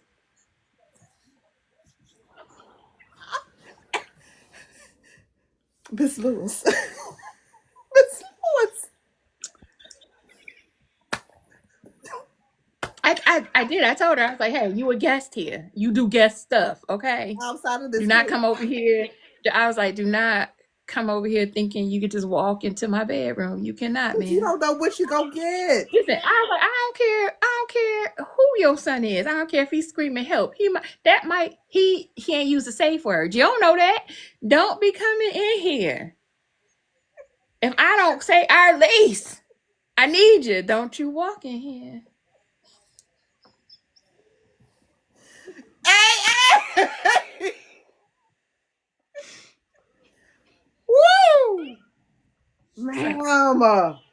Listen. So I couldn't open up her box. That's how we got here, y'all. That's why I couldn't open up her box. Because I ain't need no questions. I ain't need no questions. I ain't need no judgment. I ain't need nobody pulling out a scripture for me. That you can use. Because listen. Listen. Land in that bedroom over there with me. That flogger's going to get used. I'm opening up that box today because it has waited a good 3 weeks for me. I'm opening that box today. I will be doing a video for that box today. I need to know. Mm-hmm. I've used not all of them, but most of them. Listen, he better have that BP cuff on, because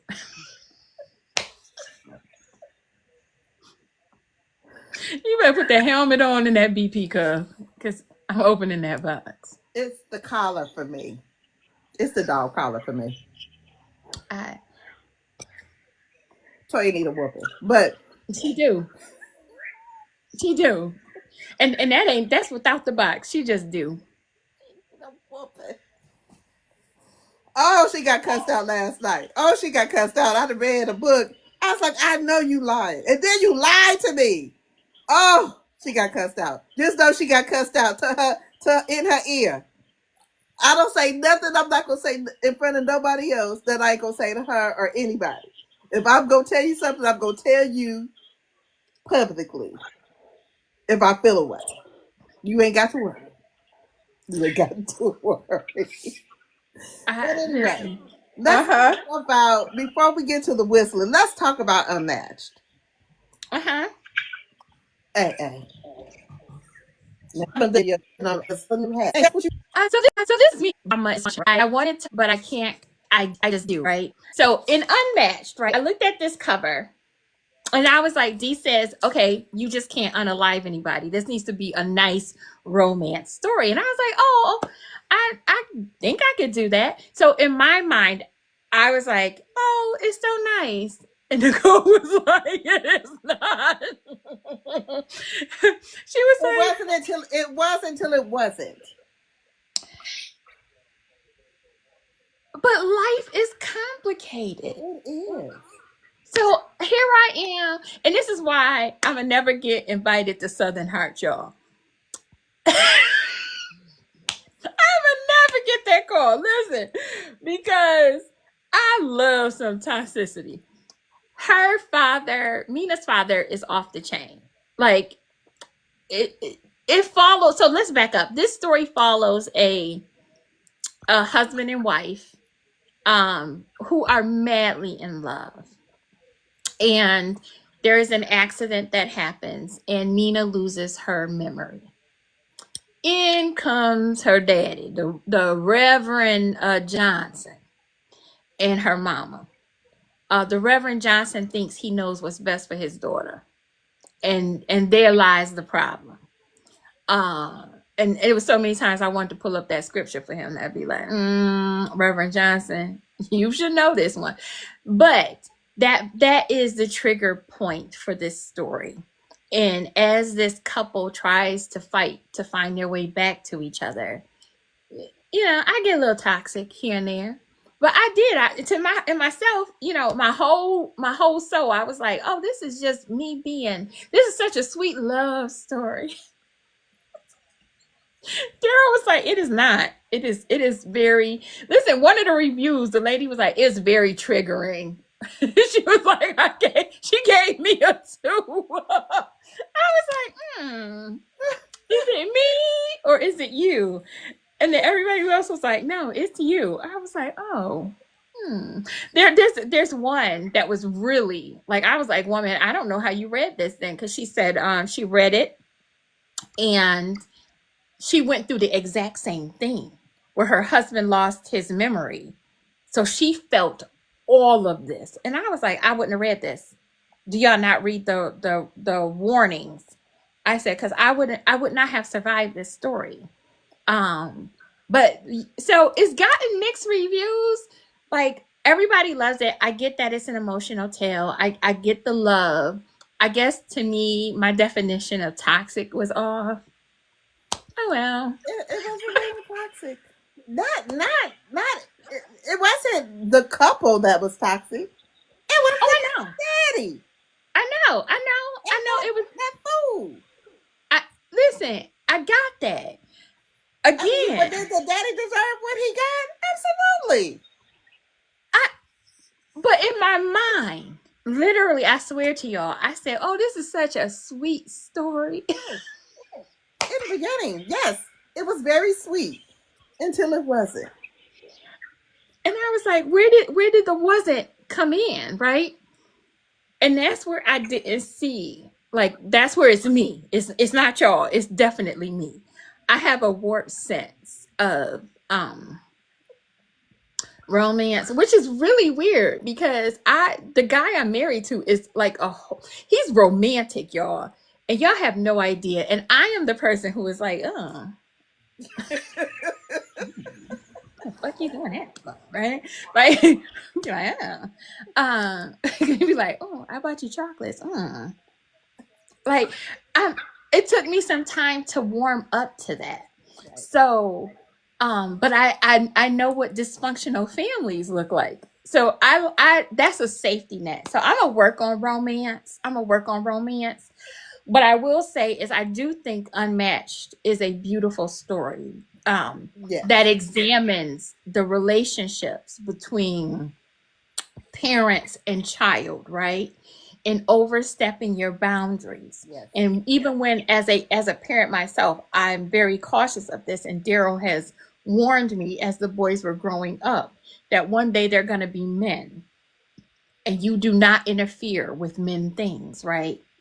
If they choose a wife, which a few of them have, like, you do not interfere with that. And he was making that perfectly clear to me.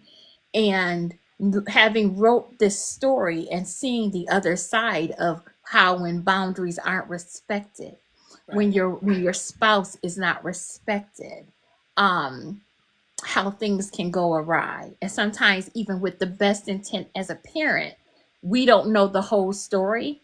So this is why it's best that we allow, things to just happen. Right. So read it. I think it's a great book. I love that it tested the boundaries of love. Yes. Because it not only tested the boundaries of the parents overstepped boundaries, but it also tested the boundaries of, of a spouse's love to the other spouse going through what they were going through. And to see, is your love conditional? If your love is supposed to encompass all, whether she, left in her mind, you still saw the love that each person held, even though one didn't even know that they held that type of love. Right. And I think it's so important to see a man fighting for his wife, right? A lot of times in stories, it's usually us fighting for or to continue the love. I thought it was important that I give Micah all of that. Yeah. And have him show that loving a Black woman is an art. And that you don't give up on us even under trying circumstances. You hold on to the fact that, if there is even a possibility to make this work, then we do. Right. So I love that. So y'all make sure y'all go see and read Unmatched. I love the inside. I can't wait to get my copy. I love the inside of this book. I love the cover. I love the inside. I love there's questions at the end. I just loved this book. Yes, I just do. No. She said make me a character.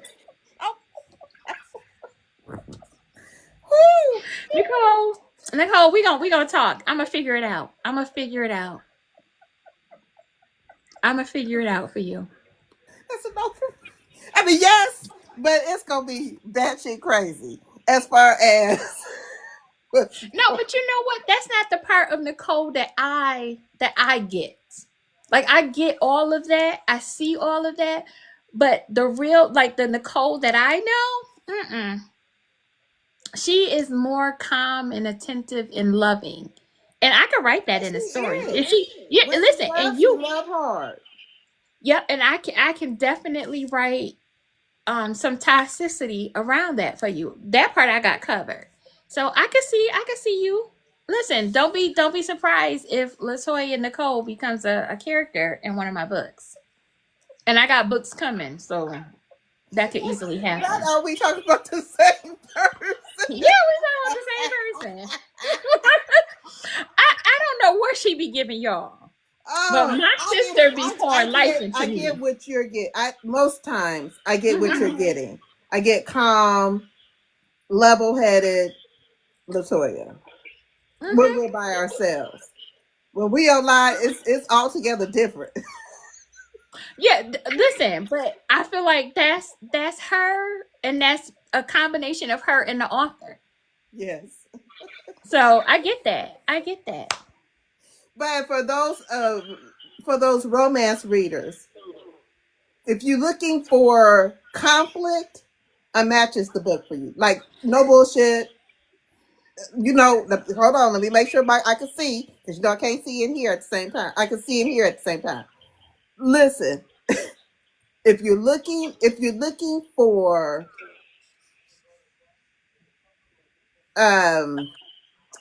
what real love looks like, in my mind, she explained it perfectly in her book.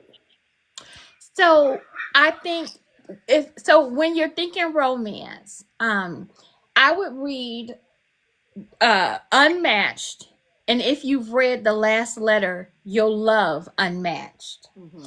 If you've read Giving My All to You, you will like Unmatched. I would put those 3 books together easily when we talk about romance.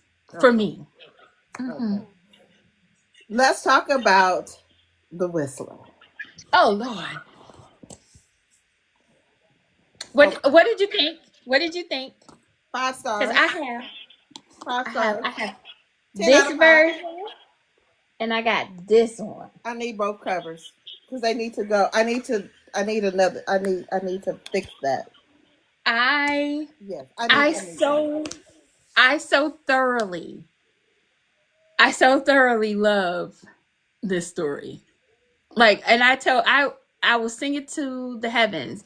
If you have never read a book from me, or if you read something before and you're like, I don't know about her, pick this book up and try me again. Only because, and I was trying to explain to Dee what happened with why this story, and I said, there's a part of me that I have not fully embraced, right? And I said, and the older I get, the more I'm willing to embrace it. And this story was part of that. So, excuse me, I really allowed myself to be vulnerable. I went there and took a chance. I don't write in this genre, although it's very comfortable for me. And I was just like, let's just do it. Let's do it and let's have fun with it. And let's take them back to the very beginning, because most people don't know that this was actually a short story.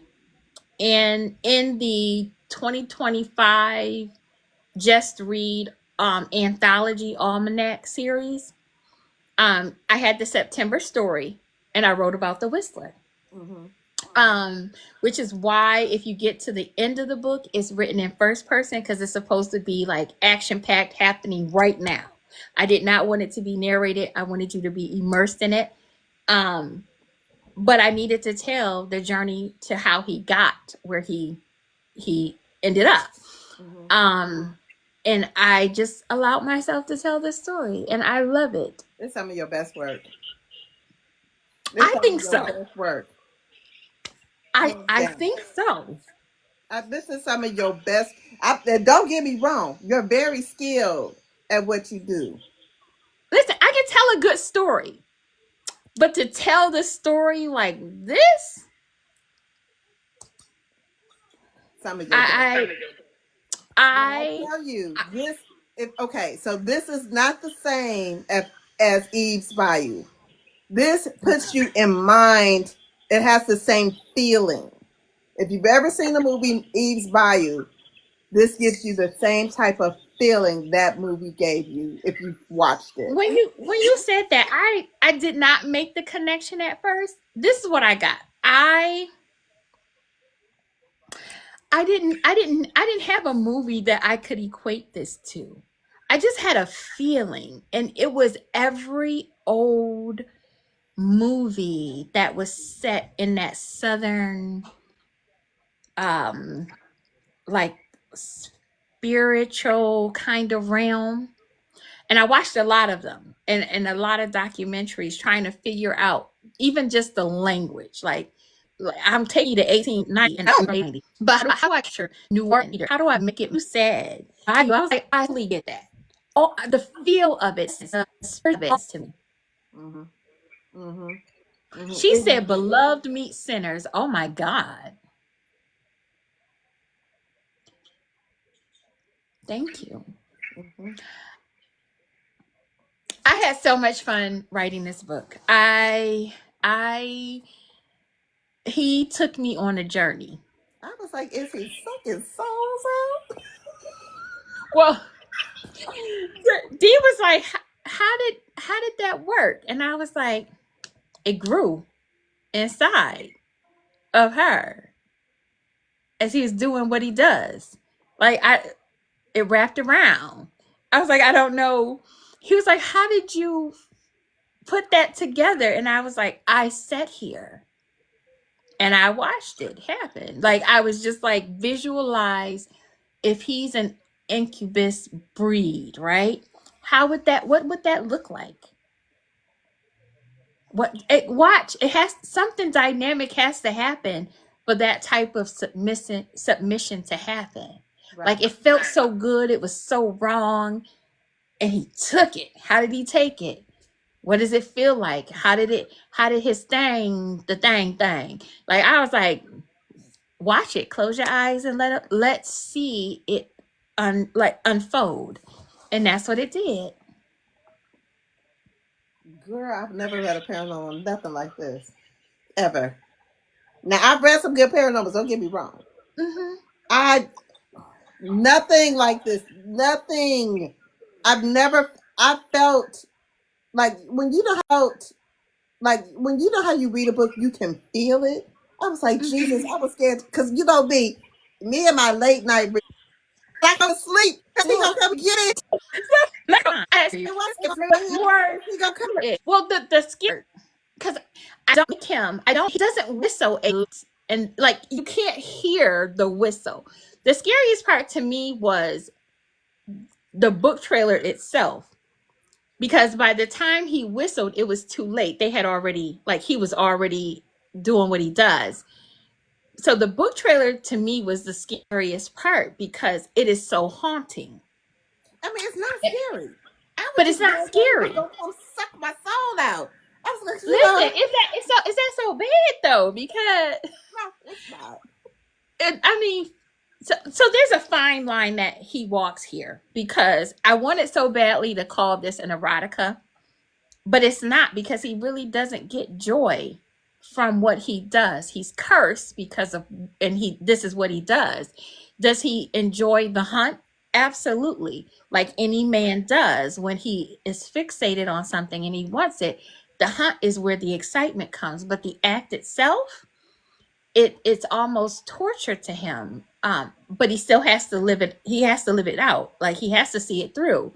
Right. And I was like, so it's not an erotica, but it definitely takes you on this sensual journey of this cursed individual who, every time he does what he does, he loses a part of his humanity.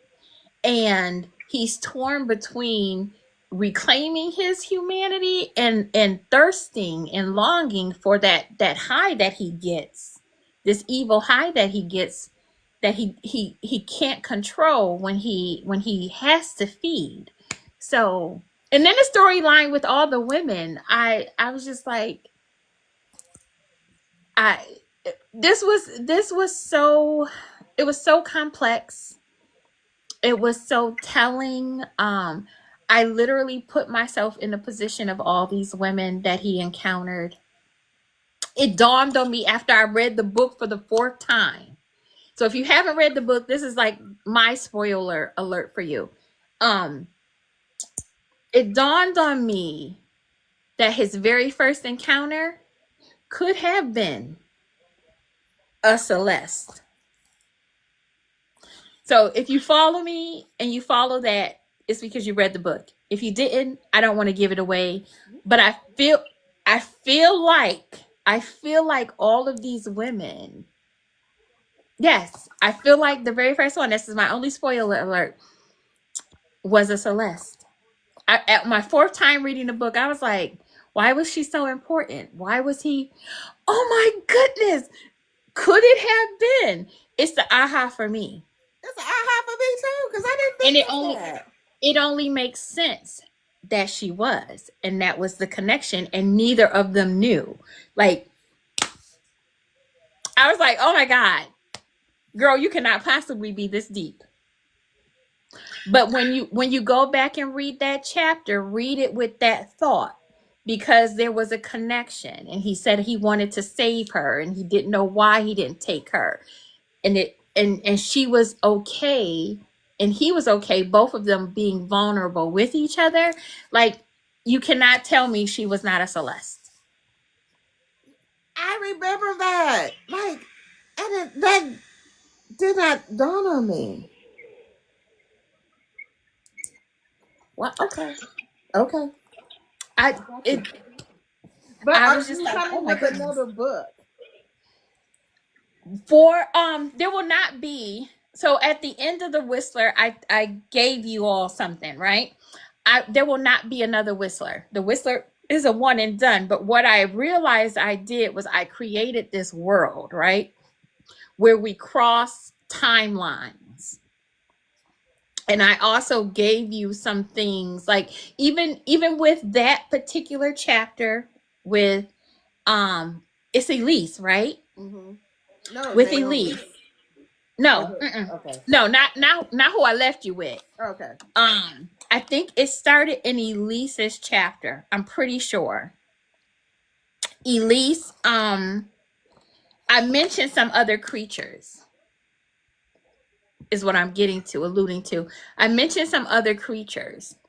And I started to create this world that existed way before, like modern time. And if they've existed back in 1890s, did they exist in the 1700s? And I started thinking, well, there's stories that need to be told. So yes, there'll be other connections to the story. So I will tell you, the very next book spun off of The Whistler will be the Boudreaux. Okay. Because I need to tell the witch lineage. Are we gonna see his daughter again? Yes, we will see his daughter again. Mm-hmm. Yeah, we will get to see a little bit more of that. And their background and how it all starts is insane. It is insane because I dream about this. I know some things. Even when we talk about embracing spirituality, right? Because I cross the lines between being a spiritual person and being a religious person in this book. So if this is not for you, by all means, you don't have to read it. But I'm telling you, it's not that. What's a good way to say that, Nicole? It's not. It's not what you think. It's Yeah. even though it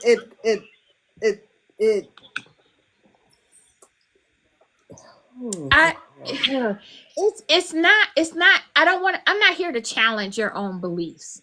Put it that way. I'm not here to challenge your beliefs. I'm here to tell a story that falters on that line of being spiritual and being religious, right? Yes. And how the two can clash, and how the two can cause chaos one way or the other. But that's what happens. And I want to talk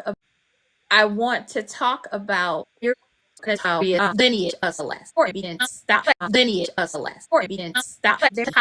But I want to talk about that, and it's New Orleans, so I think it's only right that we talk about the conjure women that were in the book and mentioned, and the lineage, and Celeste, the aunt, her mother, her father, how all of it started.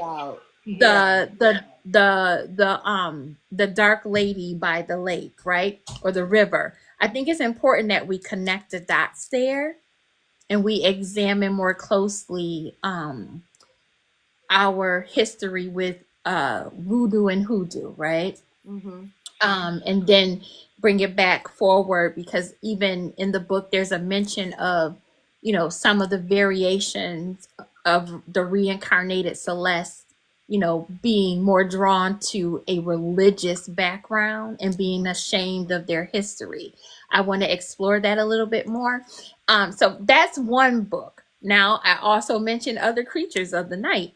And there's two more creatures of the night that I am going to focus on after looking at some of my pictures from New Orleans and reflecting on my own experience in New Orleans that I think I need to tell too. So in all, the Whistler will spawn 3 more books from this world. And by this world, I mean taking you back in time and bringing you forward. Because I need to know more about Naomi's people. We will get into Naomi's people. Because there were there were hints at who her daddy was, right? So we have to follow his lineage too. And it's quite interesting. It is quite interesting. So I be in awe of where you come up with this stuff. no, you know what? I love New Orleans. So okay, let me just be open with you. Let me back up. And I have said this before on a couple different lives, and I talked about the Whistler. The Whistler is in fact a real person. Who lived many, many moons ago. I had an encounter with him. He is not a black man. He was a white man. I asked for permission to tell this story my way. Because I am not white. I am not going to write about a white serial killer. This is ending to that kind of island. That's very I'm just like, I don't know about it. What the honorable tune and growth you think have to all me to the call it a curly. I don't care. I part of three because the Andes of England. But we do talk about something that were probably in what the norm. So It was excellent with it. You know, I'm a reader, so I read about anything. I can't do it, but even take time to dissect a physical so that I can annotate. Because it was so many different moving parts, but it was consistent with the theme of the story. Like it was oddly refreshing. Thank you. And you know what? That's what I hope I give with all of my books is that it's a break from your normal, right? Sometimes it's a little bit more toxic and drama than you're used to. But like I said, I think my writing is a palate cleanser. It allows you to breathe again, right? It allows you to immerse yourself into something different. I don't ever want to jump on the bandwagon and write something that I can't be true to. Like I love dark romance, but I cannot. I don't want to. There are authors who do it well enough that I am satisfied with. Mm-hmm. But I also believe that there are stories that still need to be told that are different. Right. They're not the mainstream.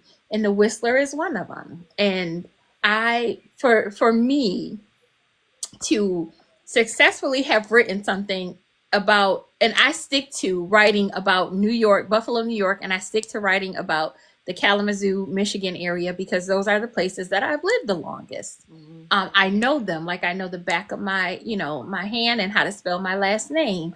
I'm comfortable with those locations. I have been to New Orleans several times and fell in love with the city. So giving myself permission to write about the locations and the streets and recalling vividly like Jackson Square in my mind, I went back to make sure Jackson Square looked like Jackson Square. Like how long was it in existence? What else was around there? Knowing the restaurants and the shops. The Provincial Hotel, I have stayed there several times. It is my favorite hotel to stay at. It was in fact an infirmary back in the day, where tons of soldiers were unalived, and it is haunted. And every time me and Dee went down to the little bar, that we had experiences, and he was like, "What?" And I was like, "Don't even question it. Like just live in the moment, because this is part of the mystique of New Orleans." Mm-hmm. To be able to capture that in this story was so important to me. And my only goal was, I hope I do it justice. I was pulling up maps and I was like, what would I normally smell? Because that coffee smells different. And it was like, it's chicory. I was like, I don't know, those things, like eat a bag of coffee for a month and smell different. Those details I had, to capture. I was sure I exactly this characters were walking. The essence of, what the Whistler is going through. I needed like the Celeste and everything, Maya and everyone. I wanted to really feel it and capture it, not just for you, but for me, because it was important that I make it seem as authentic as I possibly could. It's New Orleans, and I get that it's easy to just place a city in a book and then hope everything, pans out okay. But I really wanted to give you places and events and texture and the smell and the vibe that I experienced when I was down there. So Right. You did it for me. Because as like you, I've been to New Orleans many times. Um, and the vibe that the essence in which you wrote is the same thing that I've experienced. Now, I'm not from New Orleans. My mother's a native from Louisiana, but not from the New Orleans area. But we love New Orleans, and it gave me that same vibe, and I loved it. And I loved that you did a historical journey through Bourbon Street, because it's not the same as it was 10 years ago. It's not the same as it was 20 years ago. It's not even the same as it was 30 years ago. right. A different vibe than it was then. After Hurricane Katrina, it became very commercial. Commercial. It's Even it's though you very still have the feelings, it's still commercial.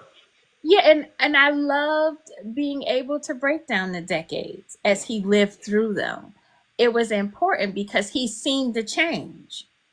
And even in the way they spoke of him, he went from being, this storyteller, excuse me, he went from being a stalker and a unaliver, serial unaliver, to being a myth. And he was living among them. He was still there and active. And just it goes to talk about how we as creatives and as people continue to tell the story of our lineage and our heritage, and sometimes we forget passing down these stories is a lifeline of protection and security for all of us. Because I'll use something as simple as not knowing that your daddy had a brother from another dad, right? He over here living over here, you over here. He done had 5, 7 kids. They done had kids, and now your grandkids is messing with his grandkids. Right. Did we not tell the story accurately enough so that we can protect ourselves from doing the harm that could come from something like that? Like, it was important that we show the breakdown in storytelling. Like, because some of and when Mello brought it back up, he was like, it was taught to me from my mother, so I know very well what we're dealing with. Right. And I was like, thank you, Mello, because that was important to show the reason why you knew so much wasn't just because of Miss Letty. It was because of the stories that you were told as a child about your lineage. This was your protection. This is how you're going to protect Maya. Like, so thank you.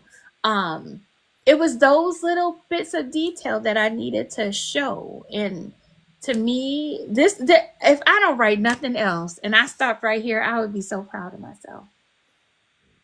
I always ask the question, what's your idea of the great American novel? The Whistler. This is it. The Whistler for me is an instant classic. When you talk about A.A. Lewis, I want the Whistler should be right there in the conversation. And if it stopped right there, I would be so proud of everything that it gave me. Because like I said, I started out this year with the year of change and growth. And this was it. And it took every bit of me to write it. And then I got mad that it was so long, because I was like, who wants to read like Me. 80 something pages? I don't want no 400 plus page book. I was so upset, and I kept trying to cut it. And every time I cut it, I would add more words to it. And I was like, there is no fluff in here. It just flows effortlessly. And it was a pleasure and a pain to write. Well, you did. And I literally keep saying, you better not write another book like this. But I know the other books will be this long. There's no way for me to shortchange the story, nor do I want to. I just know physically what it took for me to write it. mentally what it took for me to write it, and spiritually, because I'm gonna tell you. So for those of you who don't know, my mom speaks French. She speaks French in 7 different dialects. I can read French. I do not speak French that often. I can read, I can understand, all of it. Haitian accent, African, it doesn't matter. I know it. So when it came time to write these spells, I do not know. I wrote it, right? Because I can read and write it. I can barely speak it, but I can read and write it. So I wrote it. And I took a step back and I was like, the hell? Is this ancient Haitian? So then, like, I called my mama. And I said, hey, I got to ask you a question. Don't ask me no questions. But listen, I'm going to say this to you. What is it? And she was like, did you write a spell? And I was like, no, mama, I ain't write no spell. I write a book. She was like, that sounds like a spell. What you doing? And I was like, hey, never mind. Wrong person to ask, right? But at least I know that I was right. Mm-hmm. So accepting some things about myself that for a long time I was too scared to embrace. Something just as simple as writing those spells. Which don't say them out loud, people. Go, you can read them. Don't say that out loud, because I don't actually know what it is that I wrote. It came to me and I wrote it. And in doing so, I was like, what? Those little details, that growth of me even wanting to own something like that. I was just like, ancient Haitian, huh? French Haitian. And Daryl was like, you can write French Haitian? I was like, yes, but not ancient. I don't know where that came from. And he was like, and it's accurate, because he Googled what it was. And I said, I already know what it translates to, because my mom told me. And he was like, look at you. And I was like, that is growth on a whole nother level for me. This book does it in all aspects. It gave me a renewed sense of self. Wow. Well, if y'all haven't read The Whistler, you're doing yourself a disservice. It's perfect to me. I don't care about what y'all think. It's perfect to me. Well, thank you. Thank you. I love. I have a list of authors of books that I consider the great American novel. And this has just made that list. Thank you. Because I'm going to tell you, I feel like 10 years from now, when it's popular, I'll be so far removed from the story. Like, I hate that it's taking forever for people to figure this out. And granted, I have not been the best at promoting. Life has been crazy. But this is the one book that I'm going to probably consistently promote month over month over month, because it's that good. It's that different that I don't want you to ignore it. Right. And I don't say that about a lot of stuff. Y'all be going for Veronica's ass, and I'd be like, leave that heifer alone. But we still got to see young Veronica. I need to see. Listen, that if y'all don't know anything, this is how I was introduced to A.A. Lewis. Was through Veronica, the mother-in-law. Y'all will go for Veronica every time. I'd be like, pick up something new. Get The Whistler. Like, trust me. You can always go back to the blatant chaos and toxicity, right? But I would rather give you this and take you on this journey than me and you arguing about Veronica.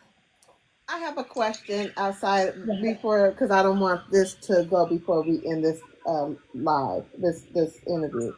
Oh, and those and fire and what's his name? Storm. Is it Storm? No, not Storm. What's his name? Fire and Smoke. Smoke and Fire. Mm-hmm. Why release both books on the same day? So that was for me. It wasn't a flex at all. So this is what happens to me. I already know the story. I know the outcome before I write it. I see the big picture, and now I need to go back and fill in all the words, right? I gave it to you so I would not lose interest in the story. It is very I I have the attention span of a gnat when it comes to writing. I need to stay focused and write the complete story out from here on out, right? So if that means you get both books or all four books at the same time, then that's what you're going to get. Because I quickly lose interest in the story. Again, I know how it all ends. I haven't written it, but I will leave you hanging for years on end if I don't stay focused around the storyline. And then what happens is a lot of times I feel like I'm forcing the story because I didn't stay with it. I can't stay connected to that same feeling I had when I was writing book one. So maybe book two doesn't have that same feeling. You know, I'm not excited about it because like too much time has gone by. So I figured out this year that in order for me to win at my storytelling, which for me is staying just as excited from page one to page whatever, so I say end, I have to continuously write the story, which is what I did with Uno and Dos and Smoke and Fire. No time elapsed. I finished Smoke's story. I was like, okay, Fire, this is where we at. I got to recap. Let's keep going. I kept the momentum. I kept the same feel of the book. And it just felt natural to me to do it that way. I don't expect other people to do it, but I'll tell you the benefits. It worked. It was an easy release. Nobody was like, when's the next book coming out? It's already there. Like it was just easy for me to do that. And it was easy for you all to receive it that way. Now, the M&M Chronicles. This is a great case of me losing interest in the story. I already knew how it ended. I gave you volume one. The married men were ridiculously doing some things, right? I think it's 5-6 years later. I had finished book two. Am I connected to book two the way I was with book one? Absolutely not. Have I read it and is it decent and do people like it? The proofreader, the editor, the ARC readers, everybody loved it, right? I don't feel comfortable about this book, which is the hesitation about releasing it. Is it good? I don't know. It's not as good as it could have been had I stayed with the story, and I see that now. I felt like a lot of times when I was writing it, it was a little forced, right? And because I knew how it ended, I didn't keep the momentum to make it make sense for me. And I have to like the story first before I give it to you. And that's why it has not been released. It is done. It has been edited. I just have to push submit. That's how bad I want to be. Like, if I could write this whole series over again and keep that momentum, I really would. And that's what I told you. I had another book. It's already done. It's already uploaded, formatted and everything. All I have to do is hit submit. And I'm just, the hesitancy with me is I no longer believe in the story.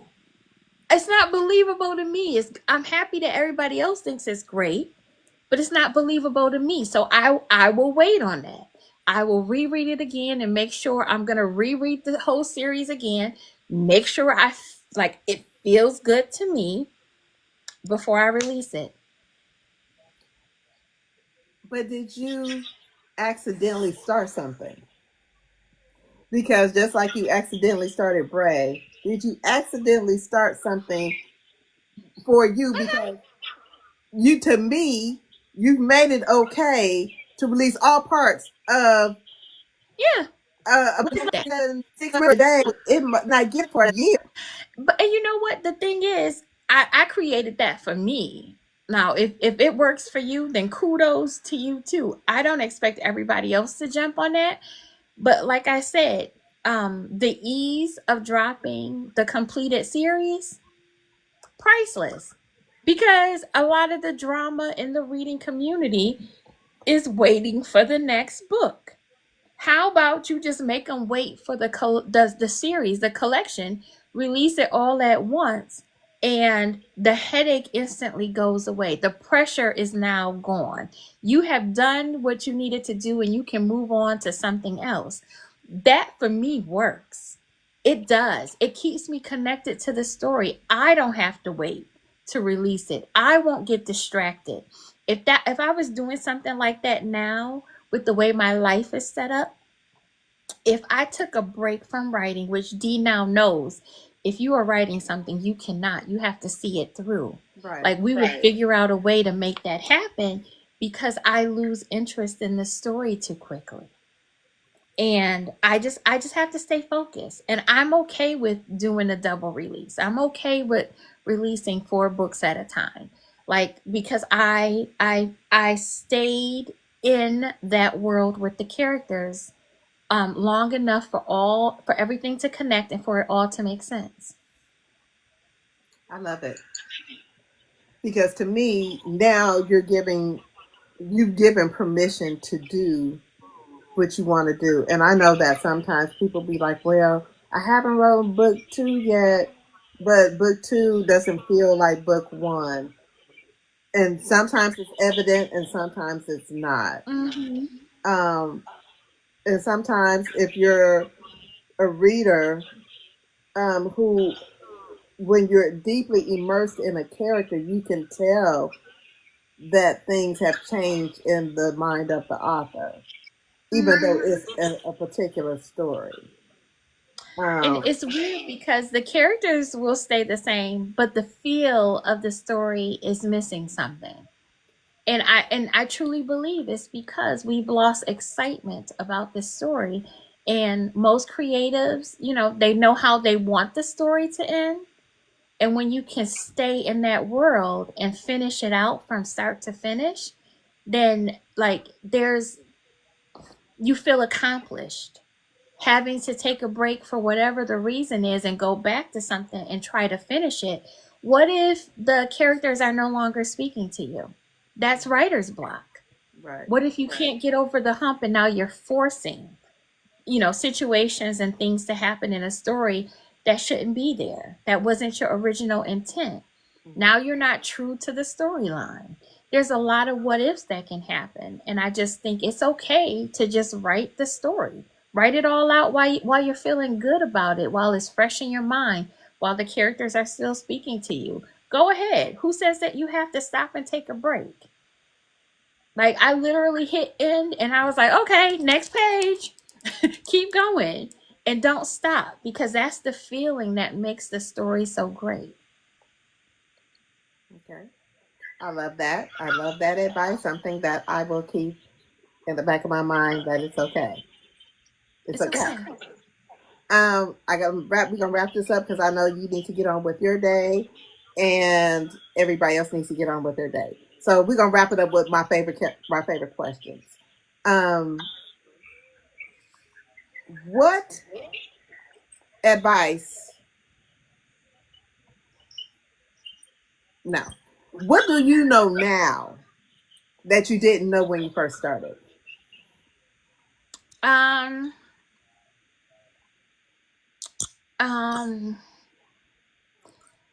I know a lot now that I didn't know before, but my biggest thing for me is it's okay to fail, right?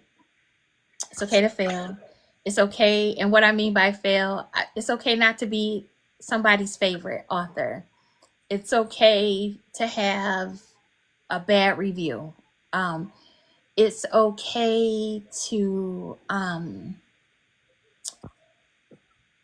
not be seen the way you want to be seen, right? Because that'll all come in time. The good reviews are just as important as the bad reviews, because this gives you an opportunity for growth. What is not okay and what truly failing is giving up. And you don't quit.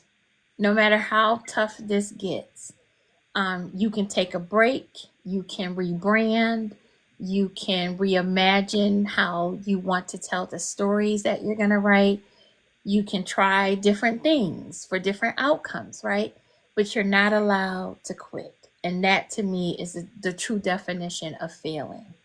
Like everybody has a story to tell. They just do. How you do it and when you do it is completely up to you. But you're not afraid. You just can't stop. You just can't quit because you're quitting on you. And I'm a bet on me 100% of the time. Like, and so if that means that I have to realign and do some things differently, then yes, that's what I'm going to do. I think younger me, didn't quite see it that way. Like I have this impulsiveness that says you can't quit and you can't fail, and you're a failure if you don't have the perfect editor. You don't if there's one mistake in your book, it's an epic fail. If it's a book, it's a big fail. You get many reviews. That's not one because that's deemed to create maybe wonder. I mean, the thing, and you can't compare yourself to anyone else. So your failure is on you and with other people. So I am heavy on the when you start, you will, and you must love. And you don't love it better than everybody else. Maybe know it. I will tell what myself I know now. That you don't fail unless you allow yourself to fail, and you have to own the definition. You gotta try so that you can fail, so that you can learn to make yourself better. And so my thing is there's no failing. There's learning lessons, right? And after every book, I always ask myself, what did you learn about yourself writing this, right? Are you pleased with the things that you've learned about yourself? And then how do you impart all of that into your real world now, right? So if I've learned that it's okay to accept myself in my fullness, right? Then what's my expectation for other people? To accept me in my fullness, because I'm going to accept you as you are. Right. And if there's a part of you that I don't understand, I will, in love, wait for you to explain it to me, or I have to love you from a distance because I'm going to accept you as you are, right? Whether that's in person or at a hand's length is up to us, right? But that's also about growth, is knowing your personal boundaries and that other person's personal boundaries. So again, what did I learn about myself? After every book, I always ask that. What did you learn, and how are you going to impart that into yourself every day? I love that.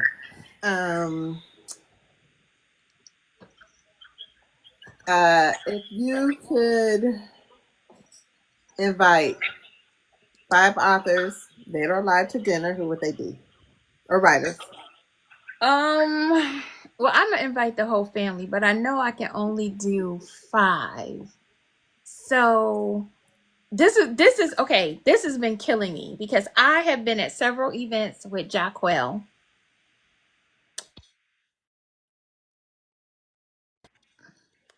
Can you hear me? Yes. Okay. I have been at several events with Jacquel, and I have gotten in front of her to talk, but then I am respectful of the reader's position in this world, right? Mm-hmm. So I back away because she needs to be able to do that. But I need to have her at a table with me because I have questions, right? I've watched her journey from years ago to where she's at right now, and I love everything that's happening for her. But I have other questions for her, so I would love to talk to her. Elin Harris, because his ability to storytell for me will always be one of the greatest gifts that man gave to us. So I would definitely sit down with him. And for the love of God, like if he could have just finished this series with Raymond and Basil, my world would have been complete, because I am still out here looking for that green-eyed monster. So him, I would need to talk to the people at Podium, the whole executive team. come to the table, because we got some things to talk about. And I know that's not an author, but they represent a lot of our audiobooks. They need to come to the table ASAP with pen and paper. Because if we having a conversation, I need you to take some notes. And so I got 2 more people. I I would like to talk to Toni Morrison. Let me switch that up. I would like to talk to Toni Morrison about her legacy and its impact on modern day writers, and if she really sees the correlation. Like, I really need to know that they see us. And then who else? Who else would I want? Who else would I want? I would take a new author, a new to me author, and I don't have a name, but I would take the new to me author, whoever that is, because there is love in this community, and I think that you need to experience that. Because there's also a lot of negativity that seems to foreshadow the positivity, and I would never want you to go down the road so many of us had to go down to in order to figure it out. Right. And if there's any way that me or these people at the table, minus podium, could help you out and give you the gifts that were given to us so that that made us successful, I would want to bestow that onto you. So I don't have a new to me author, because that invitation would just be whoever that new to me author is. Okay. I took one. I will. So, No, I was gonna say I'm gonna induct myself. Because I don't toot my horn enough, but I see the impression that I leave.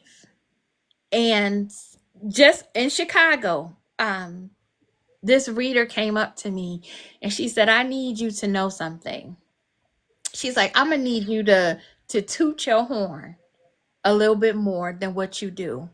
And she was like, I've been watching you for years, mama. And she was like, and I get being humble, I get you being you and not liking public recognition. She was like, but I'm gonna tell you something. It's you. It's you. She was like, you that girl. And I'm gonna need you to do that. So every time she's on my page, because she'll say, clock it, I'm supposed to get in her inbox and go, clock it, right? And she was like, that's me checking you to make sure you know you that girl. And I'm that girl. So I'm induct myself. I'm doing it right. Isn't this the middle Thank you. I was like, listen, but the young people say clock it. I clock it, I receive it, and I'm gonna be that girl. And is. Whether you want to or not, you are that girl. Let's see. One more question. What do I want to ask you? What do I want to ask you? You know what? And I watched your interview the other day, and I was like, so I'm gonna tell you what I thought you were gonna ask me. I thought you were gonna ask me who's my book bae, right? Yeah, but we asked that. Who is your book bae? I don't know. Out of anybody's catalog, whether it's yours or someone else, who's your book boyfriend? Who's your book husband? Your book boyfriend, and who you sliding with? Well, my boyfriend is going to be Capone, because I just love me some him. I do. I really do. I like, so y'all gonna kill me for this one. I love an unhinged dude. I really do. I told Nicole earlier today that all the women issues that we be having with menopause and like all the girly issues, right? Who signed me up for this? Because I should have been a dude with a wandering dick and unhinged behavior. Because being a woman it's just too much. It's just too much. Give me a wayward dick and facial hair, and I would have been fine. Like, because who want to be walking around here with hot flashes, right? But I like an unhinged dude. I don't know. Because I was showing somebody this book the other day. I would go with Mason. Mason, leave it. Listen, in my mind, Right. I could tame that nigga. I could tame him. I can make him. Right. Mason Neiman? Yeah. Yeah. Okay, so I'm not far off. Mine is Constantine. Wait. Huh? I'm sliding with Constantine any day. I'm sliding Listen, with Constantine. I love a challenge. I feel like I don't know what it is. I don't know what it is, but something wrong with me, y'all.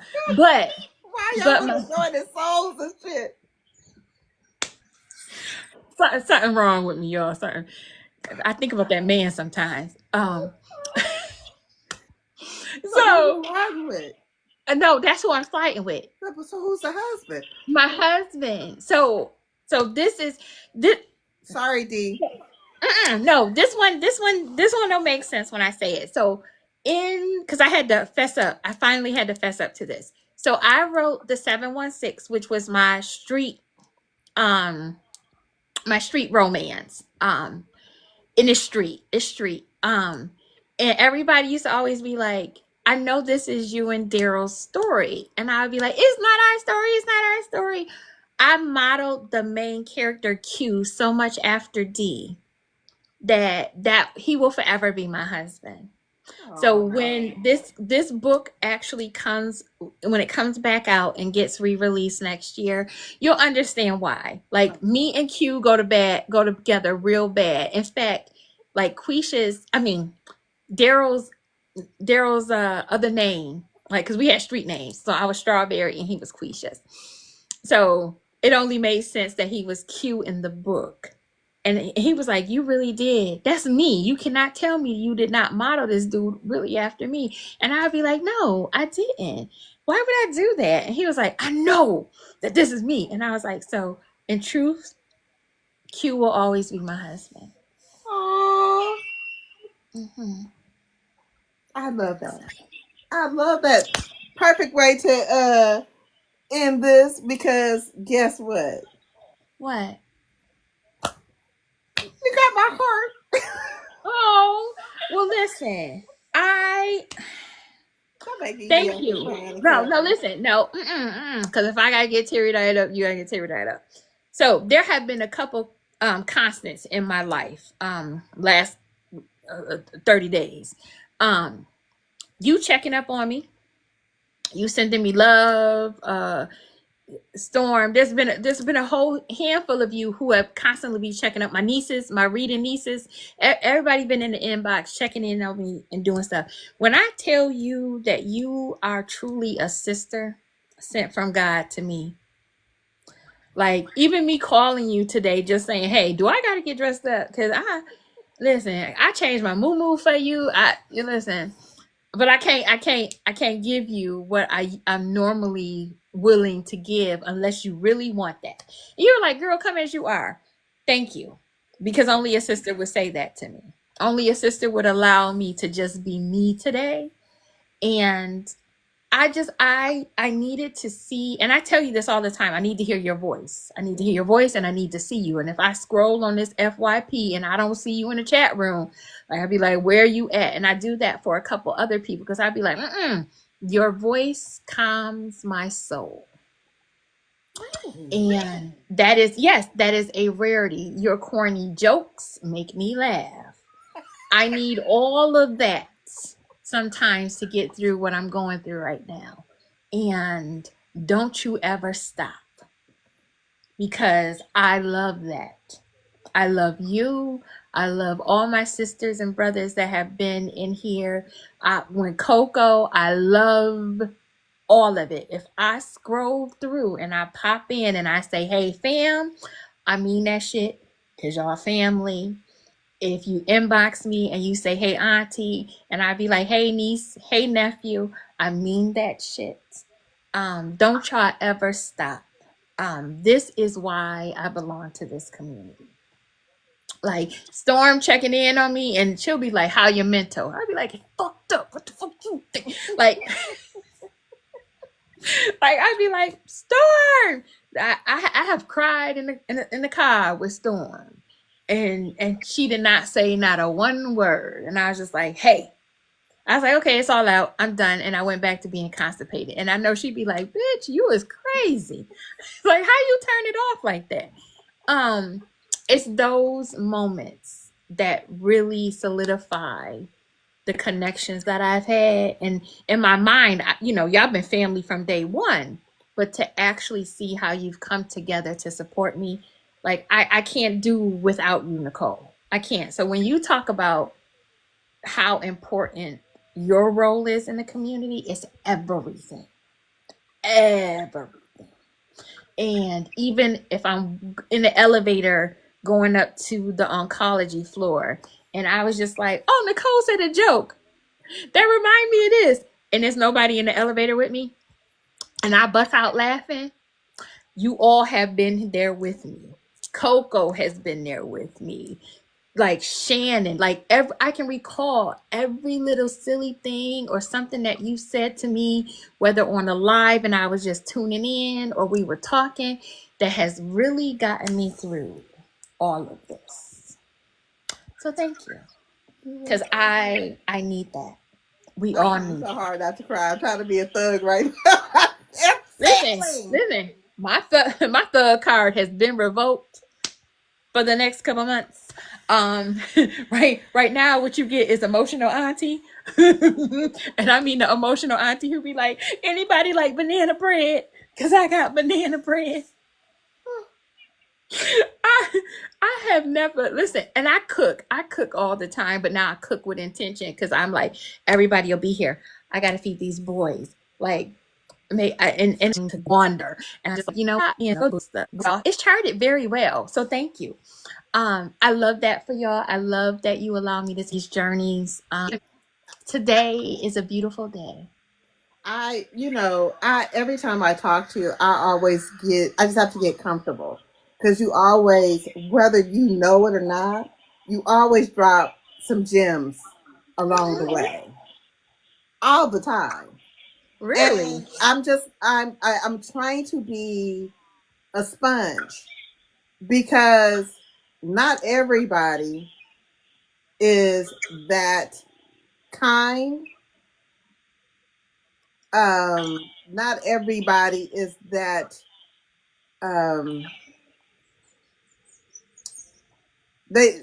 you don't gatekeep anything from me. I don't know about anybody else. And I don't know why I became the favorite. I don't know. But listen, it's always been, okay, so think about this, think about that. Oh, I love that for you. It's never been, oh girl, what are you doing? It's never been that. And I'm so appreciative of the gems that you throw, the gems that you just drop, the gems that you just give. And what I mean by that is that sometimes you don't even know that you're dropping gems and you just be dropping them. I appreciate the laughs. I appreciate the transparency. I appreciate you giving your heart to us because you don't have to. I get so frustrated when people expect authors to give stuff when they don't have to. You don't owe us anything. You don't owe us anything. You don't have to participate in writing. You don't have to participate in saying, okay, maybe think about it this way. You don't have to do any of that. And you do it so freely. You do it so willingly. And it's because it's your heart. And I appreciate that. I do. I'm so appreciative of that. I love you to death. You know that. And anything that I can do to help, anything that I could, if you need a joke for the day, I got you. I got to go find one, but I got you. Listen. Next week I'll be calling you. Next week I'm gonna need some jokes, y'all. I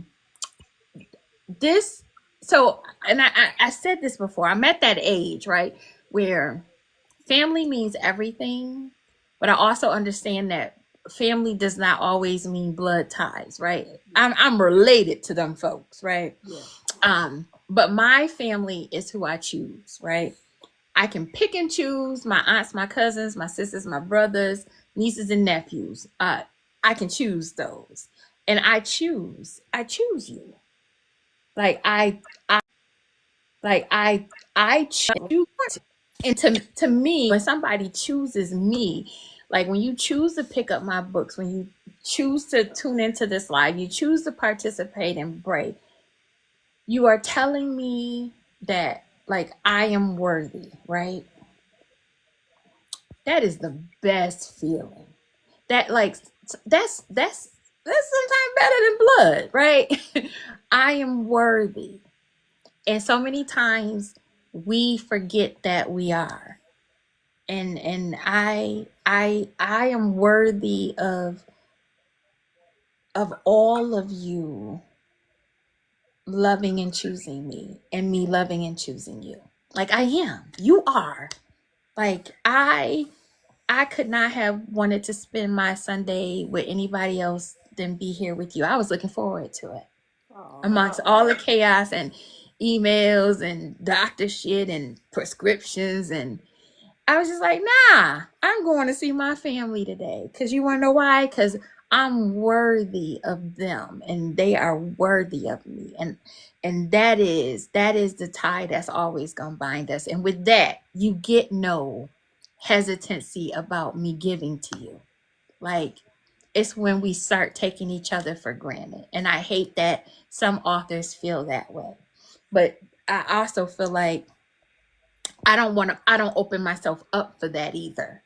Cause I shut you down. I'm quick with the block. I'm also quick with the boundary piece of it. And right now I do have to have some boundaries. Yes. And that's just to respect my peace and my household. But everything else you can have. If I know it, you know, you're gonna know it too.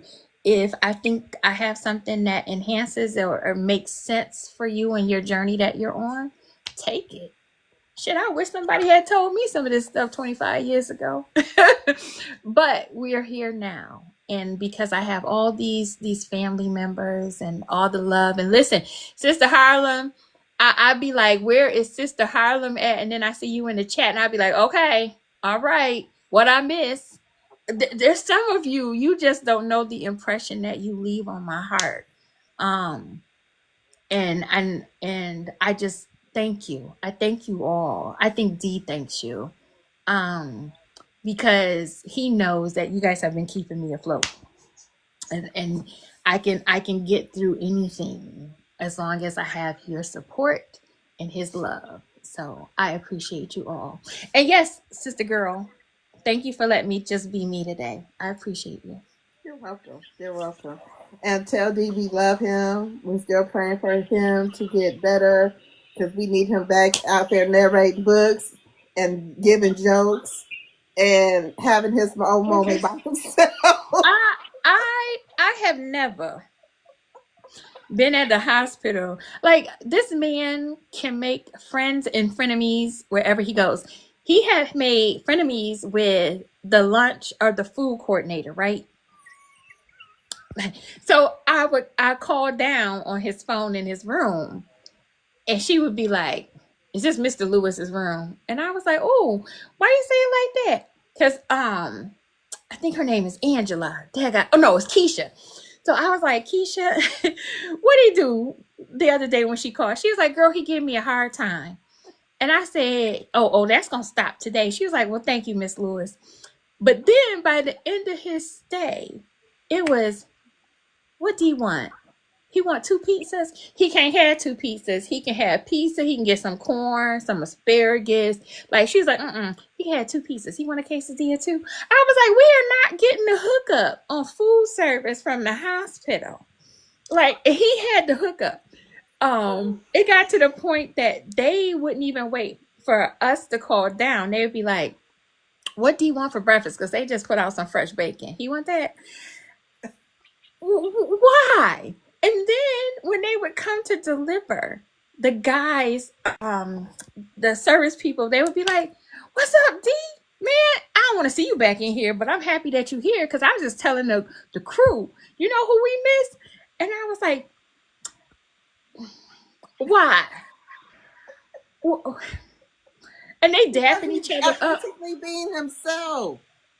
And there was so much love. The nurses even were like, Dag, you're our favorite patient. We hate to see y'all go. And I was like, don't nobody want to be working here? Yeah. Yes, I was like, we left the neurology floor and they were upset. We left oncology, they were upset. I was like, we do not want to be here. They was like, well, what are we supposed to do now? And I was like, go to somebody else's room. And like, why that man was hanging out his bed and the thing was beeping, go check on that. And stop spending a half an hour in here talking to us. Like, he has the ability to draw you in, and for better or worse, you will love him, right? Right. And I'm just like, dude, I just can't take you nowhere. And I'm gonna tell y'all this, and then we gonna get off. That man tried to escape the hospital, y'all. So this is what happened. I went home because I was taking his mom to the hospital. I'm not to the hospital, to the airport early in the morning. So I said, babe, I'm gonna go home, stay with your mom, get her all ready so that she can go back home for her flight. And then after that, I'll be right back. So we left, well after visiting hours. It was about 10:30 because she wanted to see her baby. So we left. He kept calling me every hour. And I was like, okay. So now it is literally 2:00 in the morning. He said, oh, babe, I'm about to take a shower. And I was like, at 2:00 in the morning, where you going? Who coming in there with you? Like, so he was like, no, I want to take a shower. And I was like, okay, go take a shower. So now, it's like 3:00 in the morning. I didn't get a call or anything. But this is what happened. Daryl wanted some fresh air. So Daryl got dressed, put some fresh pajamas on in his robe, and took his little cart thing that was holding all his bags and stuff, and got on the elevator and went downstairs and went outside. So he was like, I was hoping you left the car keys in his duffel. I was like, I did not leave the car keys in your duffel. He said, because I was looking for the car. I figured you left it in a parking ramp. I was like, I did not leave it in the parking ramp. So I come back the next day, right? And the doctor comes in. He's like, hey, Mr. Lewis, no more running away, okay? So I am like, what does he mean by that, Daryl? And he's like, absolutely nothing. I was like, no, what? Because everybody's joking. They're like, you're here today, huh? So I am like, what does that mean, Daryl? Tell me now. And he was like, well, I may have left the hospital last night. May have. And where did you go? And he was like, I went outside because I wanted some fresh air. I've been cooped up in here long enough. And now we all know he don't want to wear the helmet. I said, did you at least have a helmet on? He was like, hell no. So you went outside without the helmet in your pajamas? He was like, yes. I said, and how did everybody know that you went outside? He was like, well, I figured I was going to have to pass by the guards, but there was nobody at the guard station. He's like, so I just kept going. He's like, I was out there enjoying the night air. And then I tried to go back in and the door was locked. He was like, so I'm out here for a good 45 minutes to an hour. He was like, I had to hit the button. And security was like, yes. And he was like, hey, I'm a patient here. The door is locked. How I get back in? And they said, Mr. Lewis? And he was like, yeah. He was like, the whole hospital is on lockdown looking for you.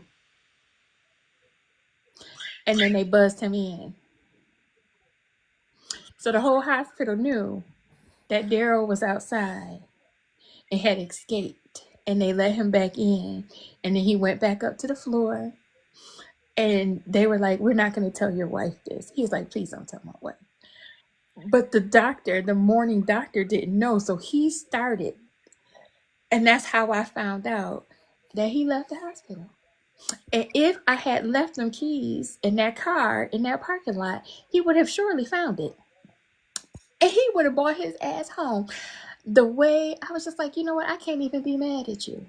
because they took your skull and apparently some of your brains. And that is the reason why all of this made sense to you. I know it is. Because I don't know why, and who you thought you was fooling by trying to, what, sir? I said you will not be leaving. You know what? That's okay, because I just won't leave your side from now on. And if I'm not here, I'm gonna make sure one of your more tyrant sons is with you, not the one who will play into this tomfoolery. But I'm gonna make sure the two that I know will tell me and will set you straight are with you at all times if I can't be here. Don't get no whooping. I'm gonna get no whooping. Listen, I'm gonna touch him in the soft spot of his skull, and hopefully reactivate something. Because, sir, yes. So that's what he been up to, He y'all. said he was tired of sitting up in that room. And apparently the man next to him, the old man who was falling out the bed, he liked to escape too. So they could have been buddies. This man, when we was leaving, he got dressed. He was like, "We all leaving?" I said, "Well, we leaving. You leaving today too?" He was like, "I'm leaving with y'all." Sir, I am not the escape goat. Nobody is pulling me over on the highway because you wanted to leave the hospital. Absolutely not.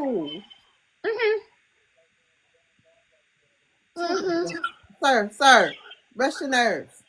I am working on him. I am working. He has to learn to be a good patient. But like I said, he has great doctors, and they are loving on him. Because listen, he wore his fitted cap on it. I'm a picture. Just like that. You must have known it. It's not seen the him with the fit. How does he have women? They haven't put his skull back on right now because he's home. So they're waiting for a good opportunity for them to be able to put his skull back on. So he literally is missing the right side of his skull. Yes, the right side of his skull. Crazy. Right down the middle. Woo! Well. So, yes, the fitted in the helmet, it's crazy. It's real crazy. Now, I ain't gonna tell you how it be matching though. It be matching his outfit. But it's crazy. It's crazy. It's real crazy. It's crazy work. Go get him. Go. I don't even like, come get him. Listen, this be me. I'd be like, come on here now. Get in the car. Get in the car. I don't even know what to say. And just imagine, because there are some times where his legs he don't feel comfortable walking without the walker. So we had to get him a jazzed up walker, y'all. So he had the walker, the helmet, and the fitted. But and the thing, you, old lady, that is extra. Both of y'all are extra. Yep, in the matching sweatsuit. The matching sweatsuit and his wallabies. The matching sweatsuit, the matching fitted with the helmet, and the decked out walker. I'd be like, if you don't look like somebody's crazy uncle, throwback uncle, get in the car. That'd be him. He doing it his way. Listen, I was like, I ain't even worried about you, sir. So he has been his normal self. I cannot. I don't even have words for the fitted. I don't have words for the fitted, because I was like, ain't that tight around your brain? And he was like, stop saying it like that. It's a fitted. It's tight around your skull. Like, sir, I can see your pulse right here. Take it off. No. I'm like, fine. Wear the helmet on top of it. Look crazy if you want. I don't care. I willingly signed up for this, y'all. I don't care. You love it, I like it, baby. Go ahead. Fairy godmother said, let him cook. I'm gonna take a picture. Just so y'all can see. Because I'd be like, Flabbergasted. I know you'd be like, what the fuck? And the boys was like, we at that age where we raising our parents now. And you know how you get the toddler who be like, I want to wear like the sparkly sweater with the. He was like, that's dad right now. I was like, it is. It really is.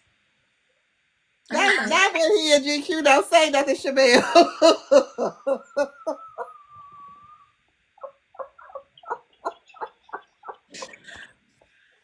I can't make this up, but I was like, if you love it, baby, I like it. You go ahead, pimp it out. But I don't want to hear about your head hurting because you got that fitted and the helmet. It's a little hot. It's been a little hot here, so. Well, I'm gonna give you back your day. I love you. I love you. No, I'm here for you. I know. My phone rings anytime. I appreciate you. Thank you for all the gems that you've dropped today. I hope that this conversation what? I'm not gonna want tickets. I'm not gonna want tickets. She said he's gonna be walking in New York Fashion Week and we gonna want tickets. I'm not. No, we want tickets because we would have to see that. I do not. Tell Actively Black to get it together.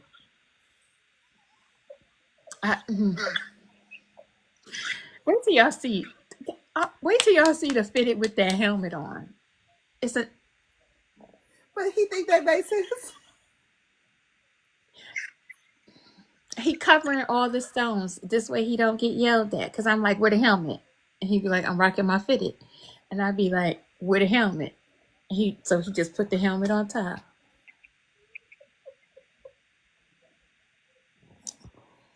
Ooh.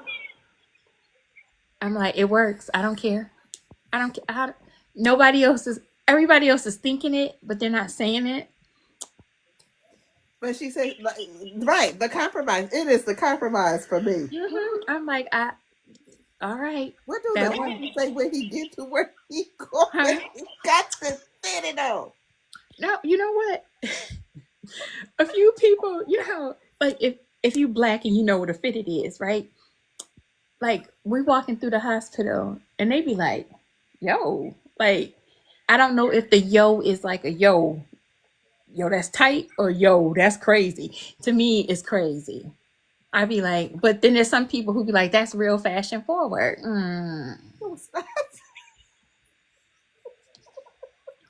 It's ridiculous. It's what it is. But hey, I'm here for it. If it gets you through the hospital visit, have at it. When we hit that garage and that door closed, you can take it off. You absolutely can take it off.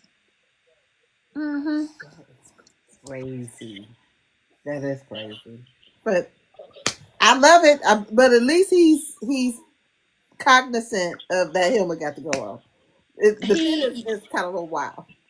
You know, I'm gonna tell you all this. I told him he could do it his way, however he wants to, and if it makes him happy. But just so you know, he's up to his old shenanigans. He is what he is. And if I could get him to do a Johnny video, I would still do a Johnny video of all of this mess. We do miss the Johnny video. I miss the Johnny videos. There's been so many times I wanted to do the Johnny video, but I was like, you know, I'm gonna let you have your piece, sir. I'm gonna let you be all right. I'm gonna keep you off camera, and I'm gonna respect that. But you got a video coming. Just know it. He'd be so irritated though. What? Like, I really want to irritate him, but he's so fragile right now. I'm not sure how much of, like, I don't need you yelling. I don't need any of that. But I'd be like, dude, did you walk past that mirror? Because I know you know. If you thought you looked like Kazoo before.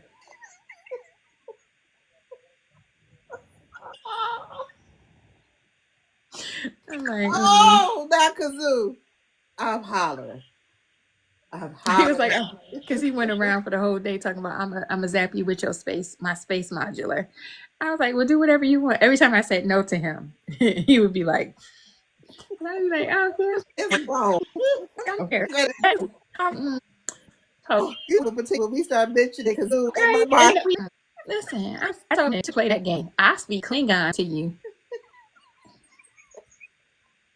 And you be zapping me and I speak Klingon. I know your kids be like, what the fuck is going on? They What's going it, on? the youngest is traumatized. The other three are just like, hey, you didn't know your parents was like this. He was like, I have never seen the side of these two. I'm like, you learn something new every day. Oscar Reeve. Well, I love you. You Mwah. have a To all of wonderful you. day. Save me a plate. I may show up. Hey, I done made enough for our army because I will not be cooking tomorrow. So thank you. Y'all, if y'all don't follow A Lewis, y'all make sure y'all follow her on all her platforms. She's on what are your platforms and your Everywhere that you told me to be. hmm hmm She also have a Geneva, probably not too active in that right now, but there are her books in there. So if you guys want to go in there, leave comments, do that. As far as me, there are no interviews those scheduled interviews next week, but I will be at the Boozy Book Tour interviewing all the authors that are there. So make sure y'all stay tuned in for next week. I don't know what time I'm coming on, but I will be on at some point. Make sure that authors, if you're in here, if you have books that if you haven't submitted to BRAE, can they still submit? Yep, you have until the 28th of this month. BRAE is when? November 5th through the 8th. And what are we doing, readers? Downloading all them dang on books and reading them and learning some new authors. So I love y'all. Love you too. And thank you so much for coming on. Thank you. Bye-bye, everyone. Bye, y'all. Happy reading, y'all.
it.